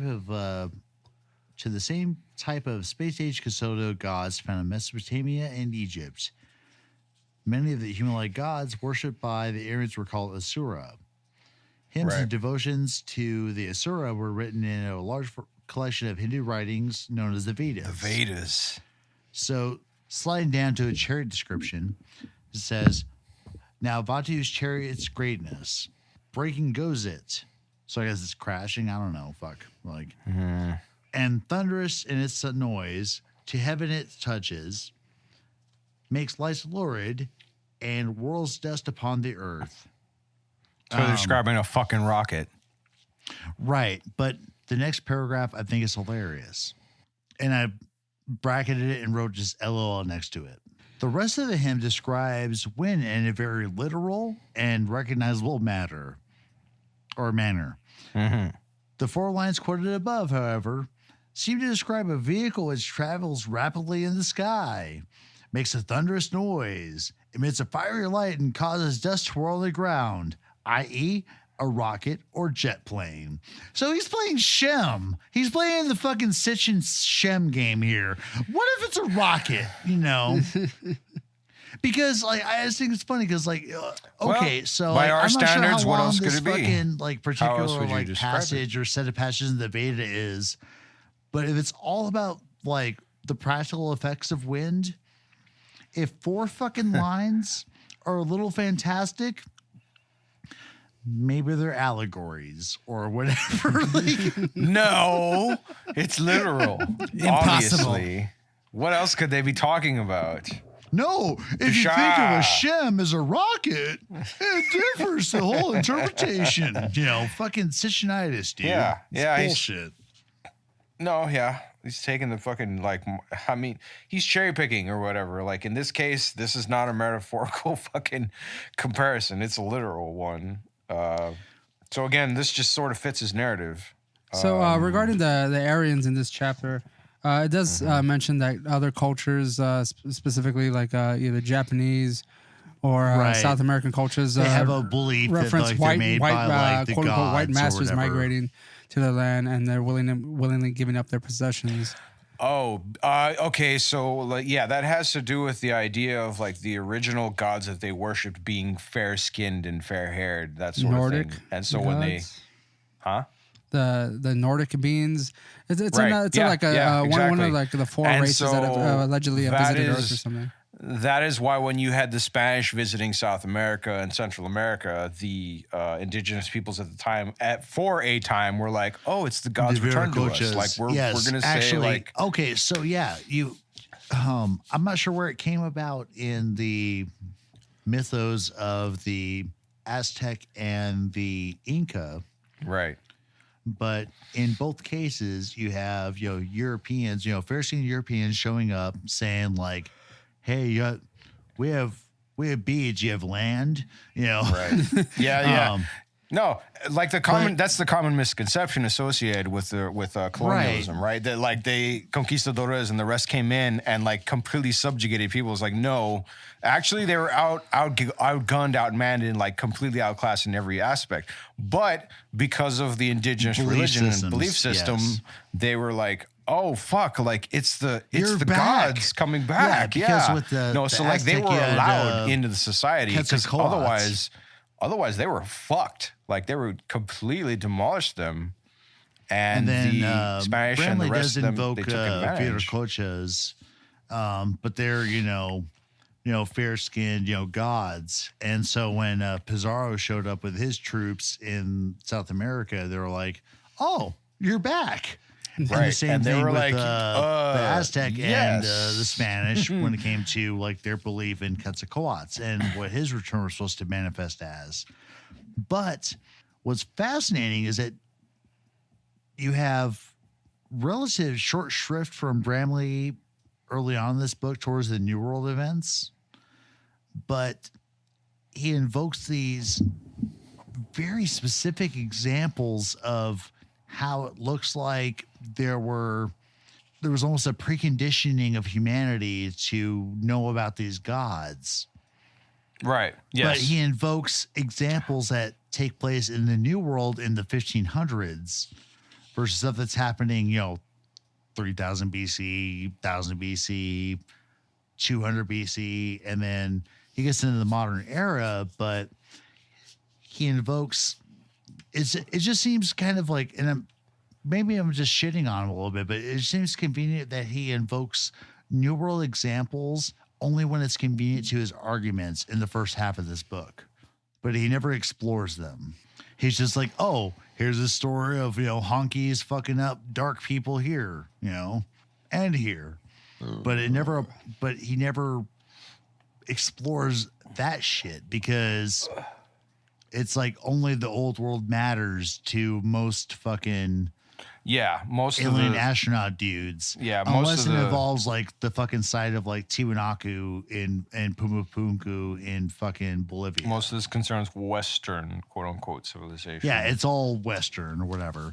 And one thing that's really fucked up, I can't remember which chapter it brings up in, but maybe it's the spread of Buddhism or whatever, or the Maverick religions. But he talked about how like these had a civilizing effect on these folks, and I was like, dude, no, that's you're talking about aliens and shit, but I don't think.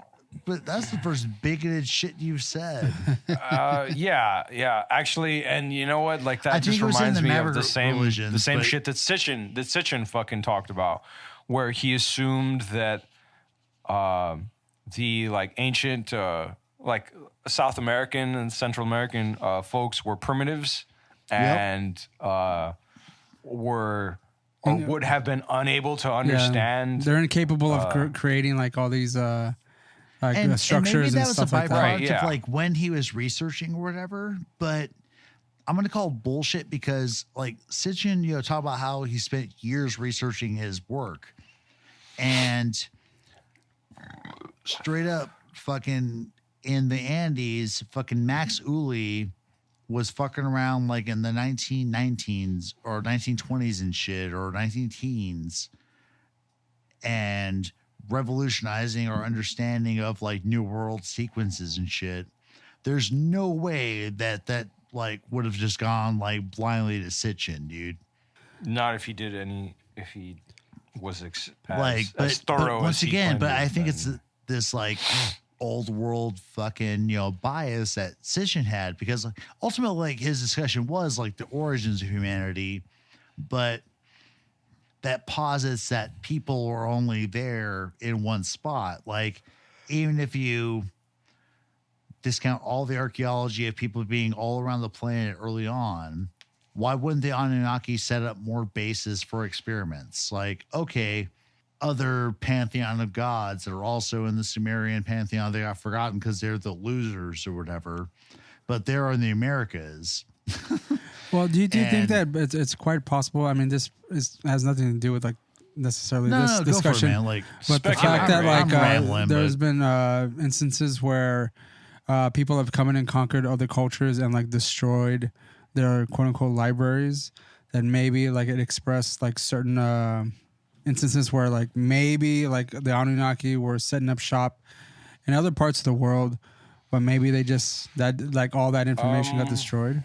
That's possible dude, because there are plenty of actually, examples like that. What if sorry, I'm so Andes-centric, but Well, I mean, like even in the example of that. what if the Andes were a fucking, experiment by the Anunnaki where they're like, what if we don't introduce writing? And we still guide them or whatever, but like, what happens if they don't have this one, like almost universal or earthly versal way of communicating? How is that different from the So standard, is it possible that maybe like different cultures, regardless of the fact that the Tower of Babel thing, where like there were different languages, that different cultures were just certain different experiments created by the Anunnaki? No, that's what I'm suggesting. Yeah, because that's what I'm like saying, like- because you have I mean, our scientists now going like, hey, here in fucking Alaska, we've got settlements that are like 15,000 years before present. But then you have in the 70s, you have Tom Dillahay excavating at a site called Mesa Verde in Chile, where he had very reliable carbon dates of like 13,000 years before present. Okay. And then had unreliable dates of like 30,000 years before present. But you have all this, but still, if you think about the narrative of, around 10,000 years ago, people came across the Bering Strait and populated the New World because of ecological conditions were right for it. Well, how the fuck do you explain, people living there like, 13,000 years before present? Right. Down in fucking Chile, way the fuck south. Mm-hmm. Like, it's just, it's crazy. And so then when you apply the ancient astronaut or ancient alien idea, it's like, well, why wouldn't there be other experiments? Like this planet's fairly big, and if you think about the Anunnaki experiments in the Middle East, even it ranged to, Europe and Africa, that's still only one chunk of the world, you know? Mm-hmm. And, so, I mean, and from what we've discussed and what we've like read and learned about these fucking gods in the old world is that they're fucking petty fucks. So who knows if there aren't other petty fucks on the other side of the planet? Well, if you look at a lot of jealous God says a lot though. So if you look at a lot of religious what mythologies if or Yahweh was whatever, fucking Enlil's like fuck this shit, Yeah, but that again, like that's okay. Like that, I was going to go mention. Any belief system is full of these fucking people. The Egyptians had it, the Norse, the Greek, the Romans. Like a lot of their gods, they're petty fucks to begin with. So like, there's a petty, sassy. There's a parallel within all of them that. I mean, I don't necessarily want to like stretch that particular idea, but it sort of makes sense in how like these developed from like this previous belief system and the previous belief system and the previous belief system, because they have a lot of comparative of personalities or whatever or themes with them, so and a lot actually, of them, they're petty, fucking selfish, and Roland, I'm gonna cut you off because you know that Beyonce is the best performer ever. No, just Shakira, motherfucker. Have you seen that ass? What's wrong with you? How dare you? No, what I want to ask you is she's the most full-figured. I'll give you that. How do you personally account for the proliferation of mounds all around the world? Like, so I've thought about this before, and like I've only been able to come up with two ideas. Which in man? that like we've never had this talk, and I'm actually really like sad that we haven't actually. The only two sort of theories that I can have associated that would be the obvious, easiest one or whatever, and that we have the idea of the ancient aliens or whatever seeding their designs to people, in that like the purpose of a taller construction, a taller building or whatever, is to bring you to get you that 5G, to get you that 10G or whatever, to give you a better reception, to explain their similarity of design. Aside from that, the other idea I have to try to explain that is a bit of it's a bit of a subjective, not suggestive, subjective versus understanding. Aliens? Versus aliens. Yeah. Well, we got to give ourselves some kind of credit somewhere. But again, like it is a subjective generalization of technological and societal and religious development, and that is in the idea of the original gods, the original deities that were accepted and organized into primitive man. And I fucking hate that phrase. What, gods? That's right up. Right. That's a close second. The idea of like early humanities belief systems were associated to personifications of nature. They worshipped the sun, the moon, the stars, the four winds, the storms, the earthquakes, those sorts of things. And so in an effort to bring themselves closer to the heavens, they would build higher.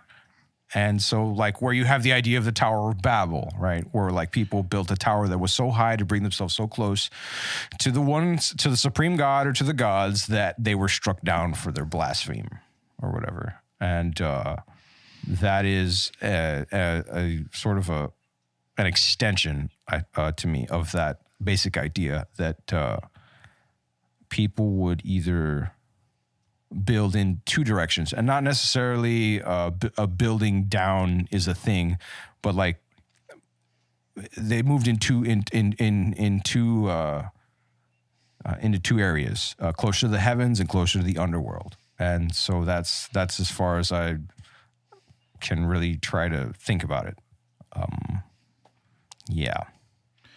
Okay, but before I ask Ray his take on that, I'm just going to quiz you on this, Roland. When it came to early Sumerian beliefs, the underworld wasn't really the underworld. It was the southern hemisphere.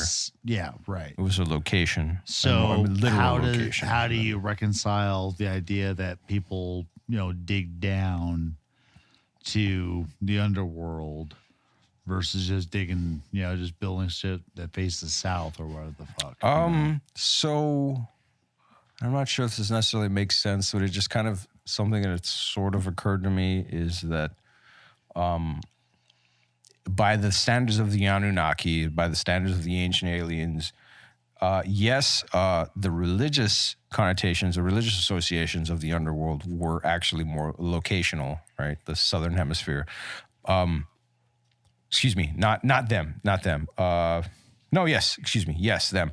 But the associations of people, which again were not literal. To them, they associated the underworld in a different aspect, because what they could see, and I'm sort of reaching here, but what people could see when references to the underworld or anything associated to that were shown, it was the Anunnaki. What they were actually doing, or what they were seen to be doing, was digging. They were digging down into mines and like taking resources and shit from under the earth. So I sort of see that as humanity's association to the underworld, and where they get the idea of like you go down, not a literal down, like in the idea of Ea and Enki, sorry, Enlil, but in the religious sense, in the mythological sense, they go down to get down into the earth to get down to the underworld. Dude, I thought you were gonna start rapping at that point, Roland. Actually, I don't have enough weed for this, Ray. All right. I think that actually Roland has read the sixth book in Sitchin's bullshit, and it was just like running off the top of his head, like. I'm trying to put logic into this, which is where like I'm gonna have. Roland, I'm just kind of curious, like where are you getting that from, though? Like the fact that they're going down. Down is south. Down thing. So right. I'm trying to extrapolate on what the Anunnaki did and what humanity believes, because when like the pharaohs, when like the laborers are looking out at these alien gods, they don't see literal beings. They see like something beyond human understanding. Are you sure you didn't smoke pot before this? I'm kind of curious as like how that's relating to like the Hinduism and the Aryans in this particular time, though. That's where I'm kind of like shaky on what you're referencing. We're talking like earlier. No, I know, but I'm just saying like what was the necessity to go back earlier regarding the fact of this chapter as far as like the Aryans and the Hinduism and the caste system? Well, because it's much in the same vein or whatever. These people believe Hinduist beliefs have to do with thousands of gods, and they're describing much in the same. On top of that, Ray, the phenomenon of just building mounds. Right, so that was what Daniel. I think that's what Daniel started out by asking me how a lot of civilizations, a lot of cultures across the world had the same particular as late as like the 1400s. You have like Angkor Wat being built. Yeah. So like and that's dirt mounds, fucking just masterpiece in itself. Like you have, but like still it's a you mound. have like a multitude of representations of what are essentially pyramids, right? No, I get that. That's what he's But referring to. I'm just saying, like, how does that correlate to the fact of this topic of like Hinduism? It doesn't. It doesn't. Why, like he was asking me like what I it's thought. like Bramley, old world's the fuck out of most of this book. But then he gives a few like nods to old world phenomenon, Not but much he in never the New explores World. it. And much of the same as Sitchin doesn't. I think but Sitchin talks about like American astronauts exploring space, but he never talks about like the old world or the new world. No. But Bramley is mostly old world oriented until the modern, like the last 100 years, I guess. But he does invoke new world examples from early days of shit. But then he never talks about how it's like, well, fuck, there's pyramids there too. Right. Where They're do stepped those align pyramids. to? And they're And dirt I think mounds, that maybe but the they're data still, was too varied for his liking, because in the He doesn't go in Andes depth. you have pyramids that align to the flow of the river valley, to the stars, or to the stars or whatever. But like if he had invoked the star stuff, that'd been cool too. Because I think even by the time he was writing, Mayanists were talking about E-groups, because E-groups are specifically architecture that are aligned to constellations of some sort. The fact that Bramley doesn't invoke this knowledge is kind of problematic. Like, why do you only invoke, the idea of Viracochas potentially being, a thing in the Andes, but you don't really like try to like explore the idea of aliens in the Andes when it goes to your whole like global control of the brother of the snake idea? Because additionally, the snake was little representative figure in the New World. Psych, it's fucking everywhere. Yeah. You even have a snake town It's in fucking Ohio, everywhere. Which Have you heard about this site, Ray? No, I haven't. Where it's I believe it's in Ohio. It's called like Snake Town or Snake Mound, but it's Snake this Mound. huge geographic feature. Yeah. Where people basically took buckets of dirt and dumped them all in one place. Like the Nazca Lines or whatever in South America, Ray? You see a fucking Or you have snake. you see like Nazca, a bird, you see like a but, monkey. like, It's the instead same of, thing, but here in America. Incised, it's Braille. Okay. It's the God's Braille. Yeah, it's just like like I said, it's like the Nazca Lines, but here. And but you have a huge snake. It's a snake mound. Here in like, center town, dumbass USA. And you have fucking snakes all over the New World. And yeah, particularly in Mesoamerica and South America, like the winged serpents. No, I get all that, but I'm just kind of motif. curious as to how that ties in with this chapter. well, I feel like we went off. I feel like you Daniel's got trying. Well, yes, yeah. This is a bit of a tangent, but he's trying to address the fact that a lot of the ideas and a lot of the iconography, the representations that they mention in the old world are also in the New World, and we knew that here. Early. Like, and they don't go into detail. So it's a little nonsense. It's a little confusing as to why they wouldn't use this information to further reinforce. Because he's imposing this idea ideas. of global alien control, right? And there are fucking but he ample leaves examples, out like even if half he just the world. just kind of gives like asides throughout the book. Yeah. But really, for the first 100 pages, there's like 2 New World references. And he could have fucking ran with them like a fucking champion just to make his argument so much stronger and actually demonstrate that, like, yes, this entire planet is fucking under control. But he waits till the last 300 pages of the book to really get into this shit. Spoilers. Okay, but as regarding to Hinduism and its how it plays a role in the Brotherhood. Right. We need to get into that, though. It's sort of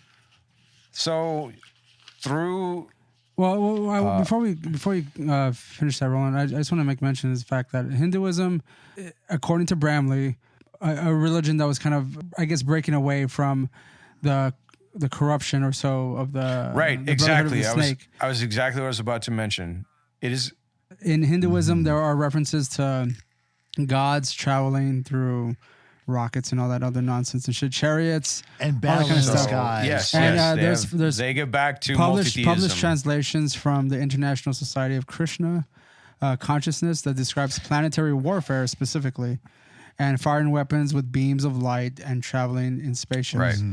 And again, the characteristics of Hinduism also invoke reincarnation. Right. Which again comes. So it's like you said, Hinduism does sort of follow a bit more to the uncorrupted version of the Brotherhood, but it still has elements from the corrupted version as well within there. But the ideas of Aryans reincarnation were imposed, as according to Bramley, they imposed the caste system. Yes, they invaded the area. They basically like the Aryan influence corrupted Hinduism. Indigenous Hinduism. There was elements of spiritual liberation and strict adherence to doctrine. Right. And so Bramley incorporating said those ideas sort of brought them closer to the uncorrupted original tenets of the Brotherhood. You can't fucking, get spiritual enlightenment when you have strict adherence to doctrine or whatever. But the corrupting influence of the Aryans is what introduced the caste system that I tried to mention earlier, and I fucking got it confused. But to this specific society, as where it developed, in that if you were born in the lowest of the low caste system or whatever, that's like you were forced to accept your role in life. And they use that as a way to control them, or rather the elites. Is it the Brahmas? I think were the elite class, priests, the highest class, highest caste. Yeah. They use this as a form of control to subjugate everyone else under them. In that if you want it, the highest caste, the Brahmas, were the ones that had attained near perfection or whatever. Like they had it separated into a system of nirvana, in that the people at the top were the ones closest to spiritual oneness, to purity, to what was it? The idea of being connected to everything, and it was the obligation of everyone else to reach that. Like that was the point of existence, to reach perfection, and the only way you could do that was to die and be reborn again, and hope that you got lucky and were born into a higher class. Yeah. If you weren't, it's because you did something in life that made you unworthy, and so you had to keep doing it again, until finally you became one of the Brahmas, and then they were the chosen few or whatever that would obtain basically godliness or whatever, but in the idea of spiritual perfection. It was to be the Buddhist physical version of nirvana. No, yeah, that's exactly what it is, dude. That's exactly what it is. And so, again, like it jumps around where like they take elements of the original uncorrupted Brotherhood and sort of they get sort of muddied a bit by the materialism of the I guess the original Aryan belief system. They get away from some of them, like I just specifically mention that materialism. That's something that they get away from or try to, I think. But I forgot what they mention in here specifically about how they actually get it backwards. That the idea of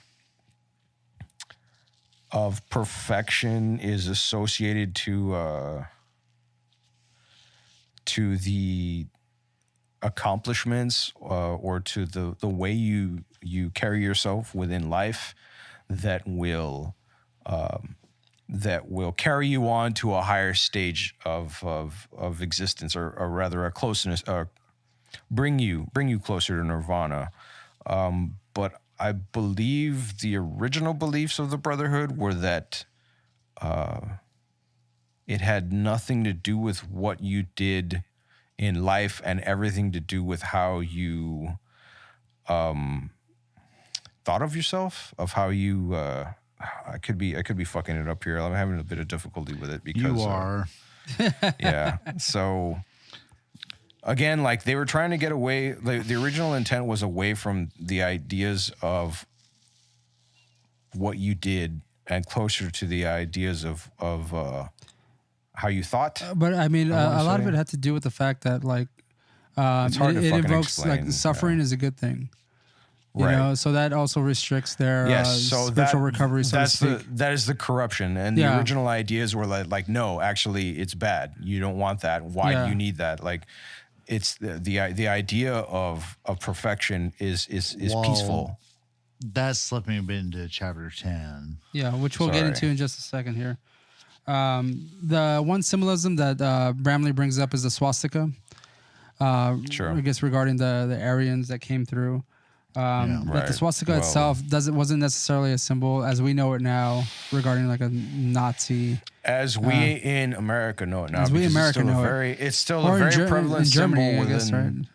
I mean, they would know it as that figure but too. it's all over here too. In Asian culture, it's still very prevalent and widely accepted as a symbol, disconnected from.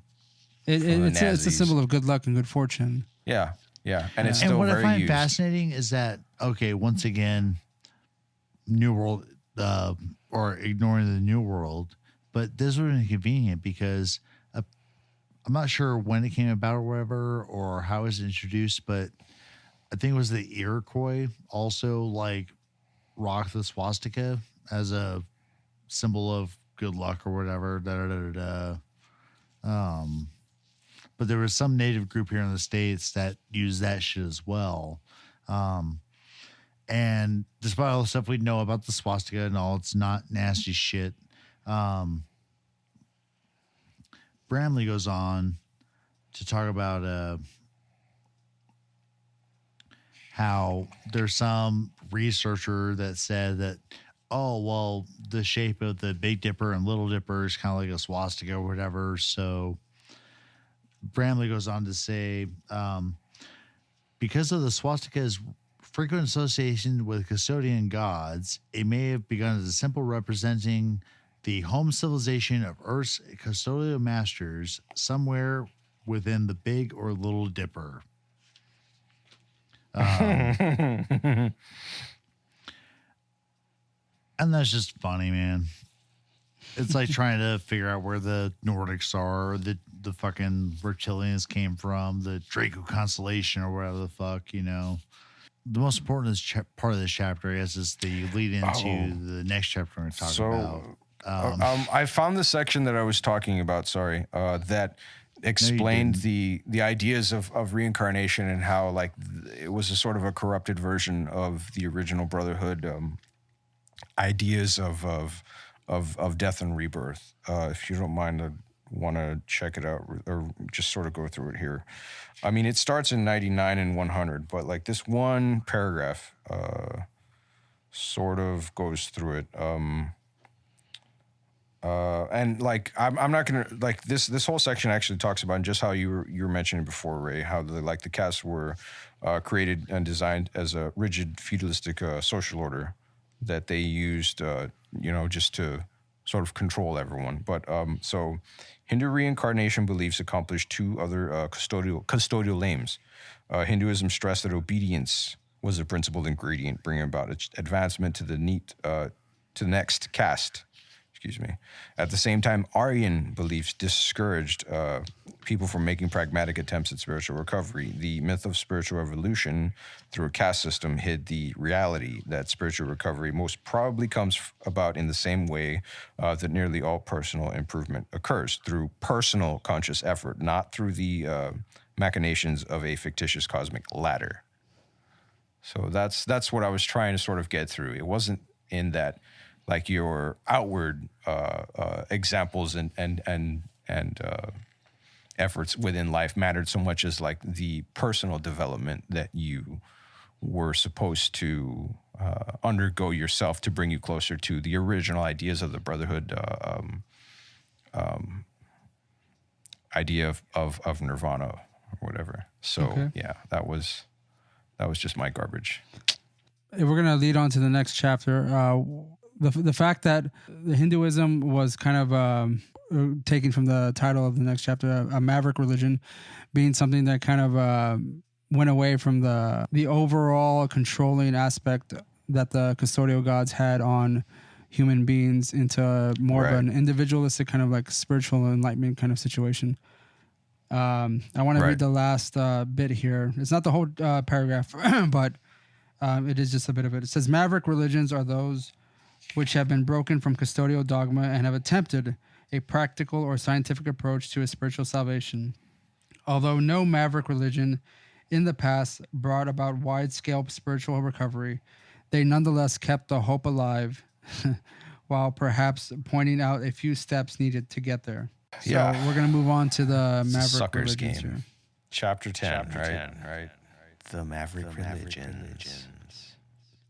Okay, so Bramley brings up 6 systems of salvation, and he says that there were similarities to Buddhism. Oh, sorry. He invokes Buddhism once, initially, because like perhaps the most significant of the 6 systems, because of its similarity to Buddhism, was the system known as Samkhya. Samkhya, yeah. Sure. The reason system. Reason. There were the doctrines attributed to a man named Kapila, origin unknown. Yeah. But they said like maybe around like 550 BC that he was fucking around. Right, so right, like yeah. when did Buddha do his shit? I know it's brought up, but I just don't remember like the disconnect in years for that. And according to Semka, he teaches that that each person is such a soul, and that every soul has participated in the creation and or perpetuation of the primary elements which constitute the material universe. And that souls then created the senses with which they perceive those elements, and people therefore had only themselves, not a god or supreme being, to applaud or blame depending on one's perspective. Buddhism, to answer your question, Daniel here said it was established in the year 525 BC by Indian prince Gautama Siddhartha. So pretty close to when Kapila or whatever should have been doing his shit. Mm-hmm. And an author, Sir Charles Eliot, describes the Semka belief this way. It says, suffering is the result of the soul's being in bondage to matter. But this bondage does not affect the nature of the soul, and in one sense is not real. For when souls acquire discriminating knowledge and see that they are not matter, then the bondage ceases and they attain eternal peace. Right. So it was, again, ideas going back to the original beliefs of the Brotherhood and away from the custodial forms of subjugation. But then here at one point, it's a footnote, but then it's like, Bramley, aren't you helping the gods of Eden here? So up above, he's like quoting some other people, like souls are infinite in number and consist of pure intelligence. Each soul is independent, indivisible, unconditioned, incapable of change, immortal. It appears, however, to be bound in matter. Footnote. Common sense tells us that there would be a limit to how many souls existed. Infinite may mean a number so large as to not be counted. Like, doesn't that whole disagree with the whole idea of we're a part of infinite mass, we perpetuate the universe, like, wouldn't it be just boundless? You think that's maybe like just the human brain not being able to comprehend what infinity means? But then he's like talking about how like humanity's dominated by fucking aliens. Like, that's fantastic as well. So it's like, I just don't know why he's like shitting on the idea of like some earlier writer talking about like infinite souls or infinite existence when he's trying to argue that same point. It's fucking funny, man. And next he starts talking about the building blocks of matter, which are atoms, and what makes a type of atom different from another.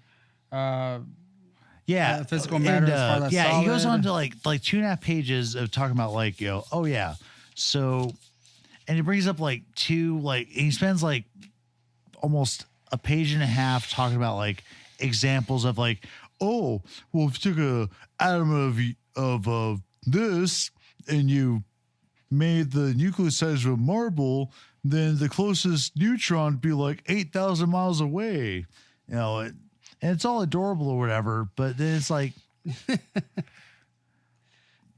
just reminds me of this meme where it's like, okay, since atoms are mostly made of empty space and technically like atoms do not touch other atoms, you have technically never touched anything in your life. Yeah.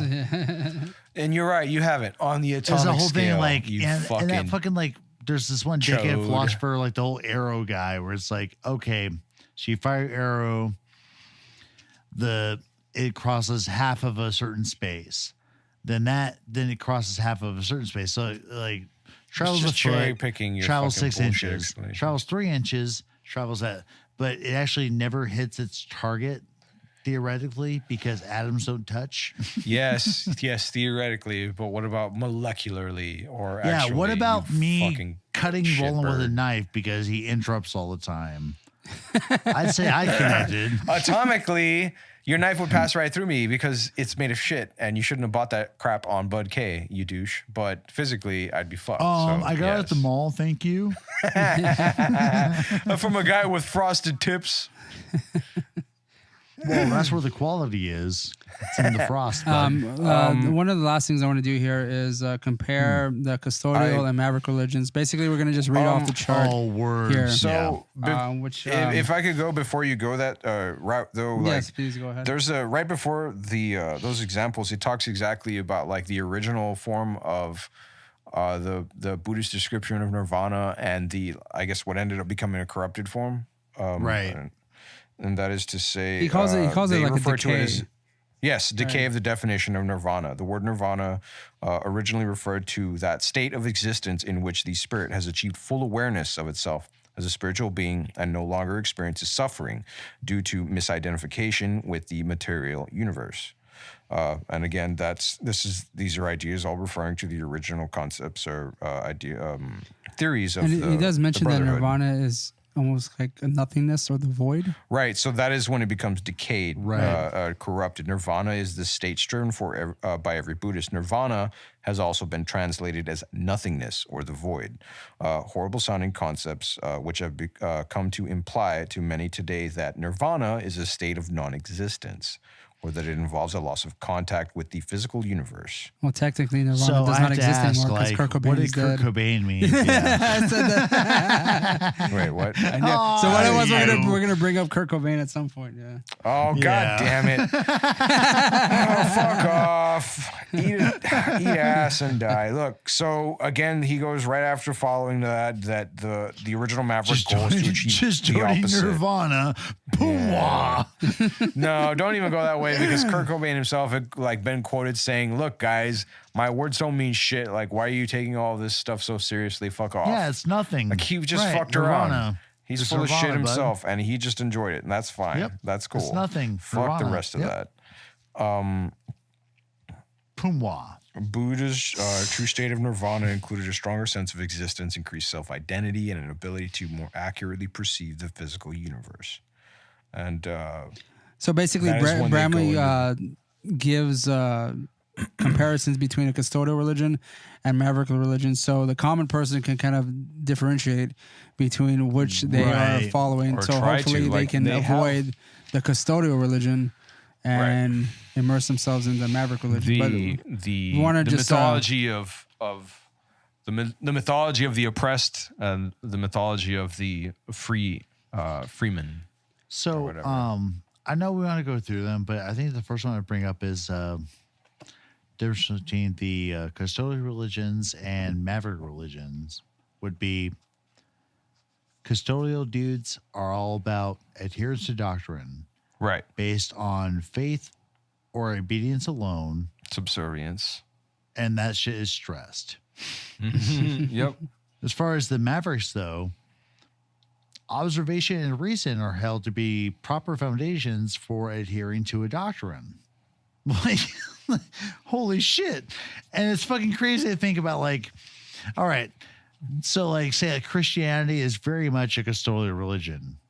With Hinduism, and just compare those fucking, like, just those two statements alone, observation versus strict adherence. It's like, fuck, dude. Like, Independence versus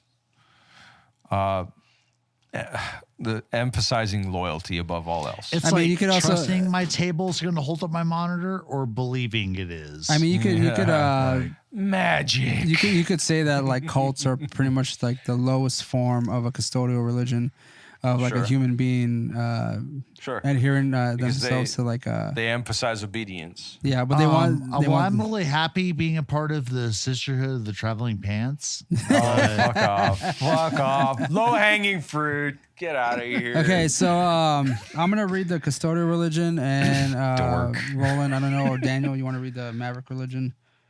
But we'll go side by side, or we can kind of mix and match, whatever. Where are you starting on the first one? The very first one, custodial religion.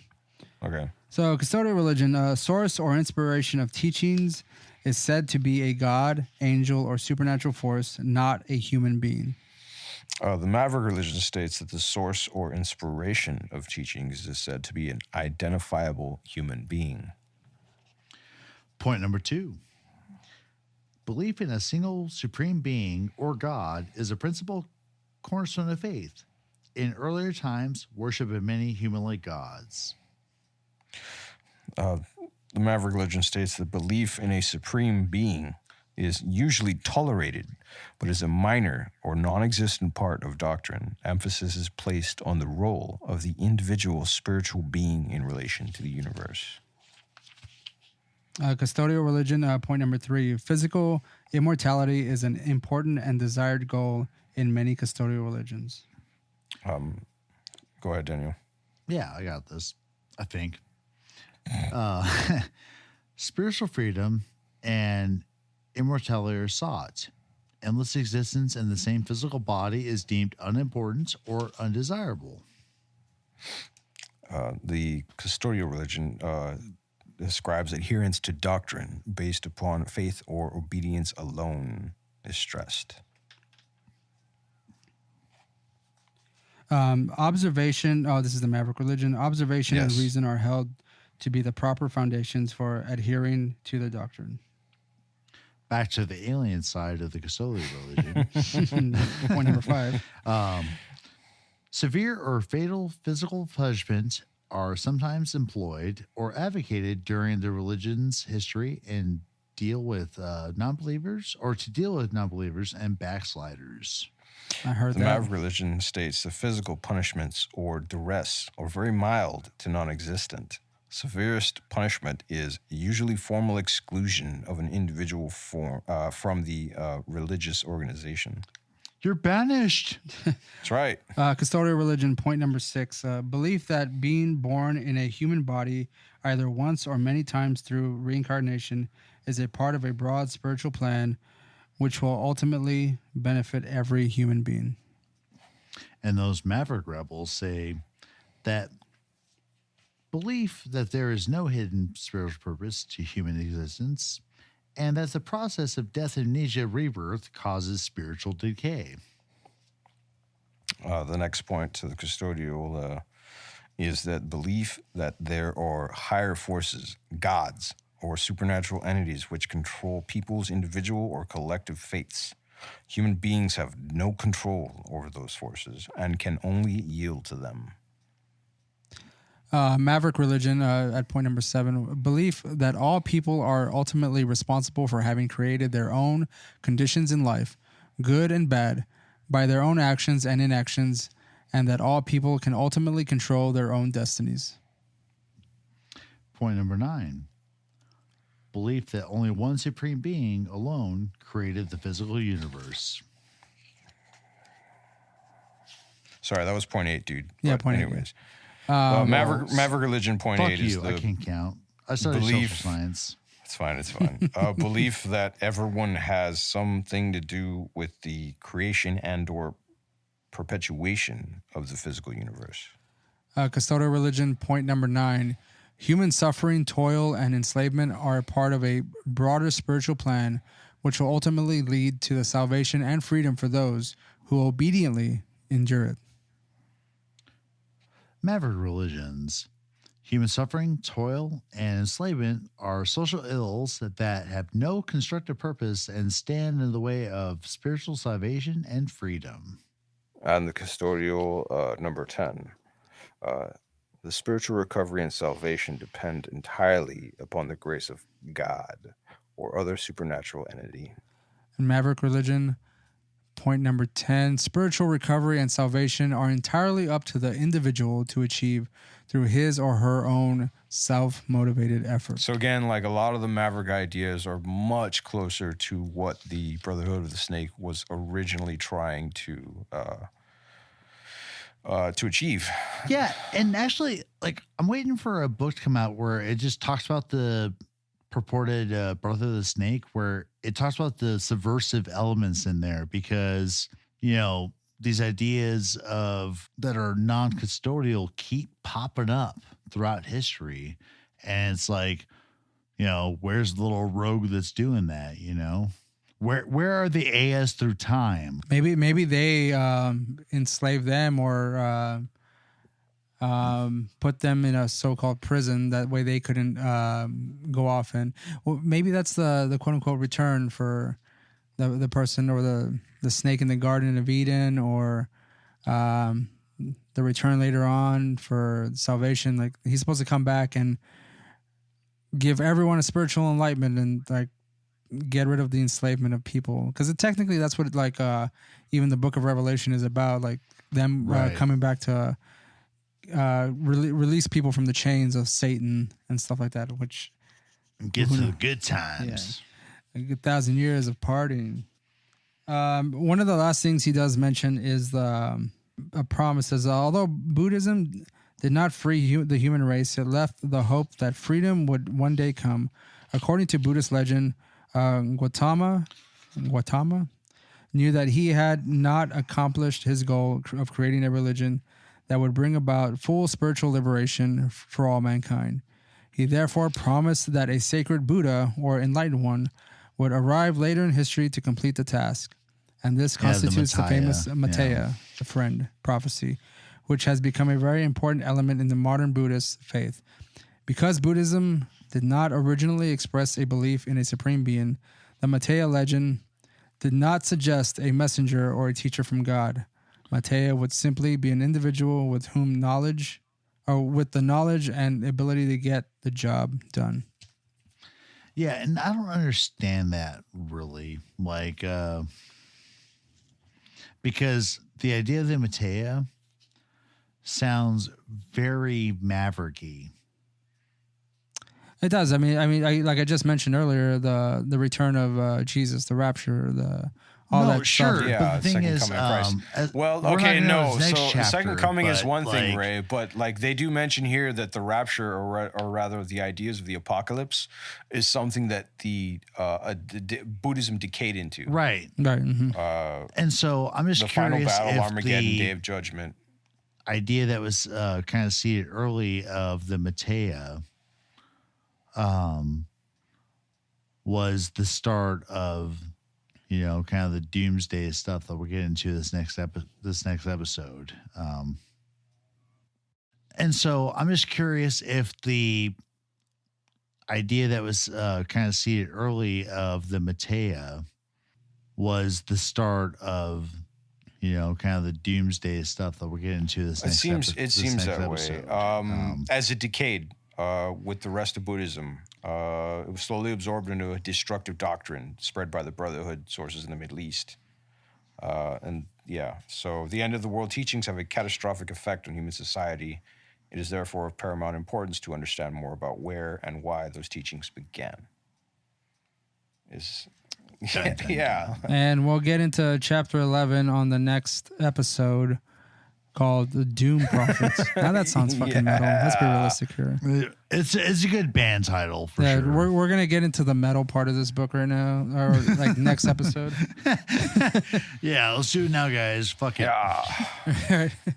No prep. Let's get into it. We're Let's gonna just fucking do it. Yeah, Roland, you ever read it? Get after it. We'll read it live on on this podcast. Be like the rest of the assholes. Yeah, like everyone else that on YouTube who does it, right? Man, fuck those guys, man. Lazy. All right. That's the end of part first. two. I guess the first part. I mean, however long this is going to be, I might break this fucker up into 2 episodes for all I know. You might, because I was thinking about it. I was like, dude, all right, even edited down, we're talking like 4 hours. This is 3.5. Like, oh fuck. yeah, I have it here, Roland.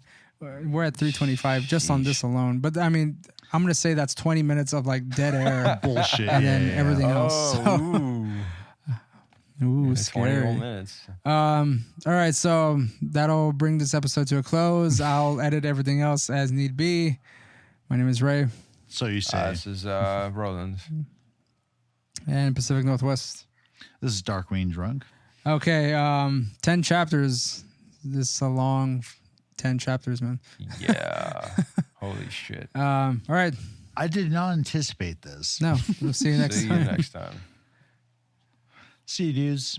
Blue midgets come into my house. Hey, it's ridiculous. The guy had some kind of a rectal probe. Ridiculous. Ridiculous. Ridiculous.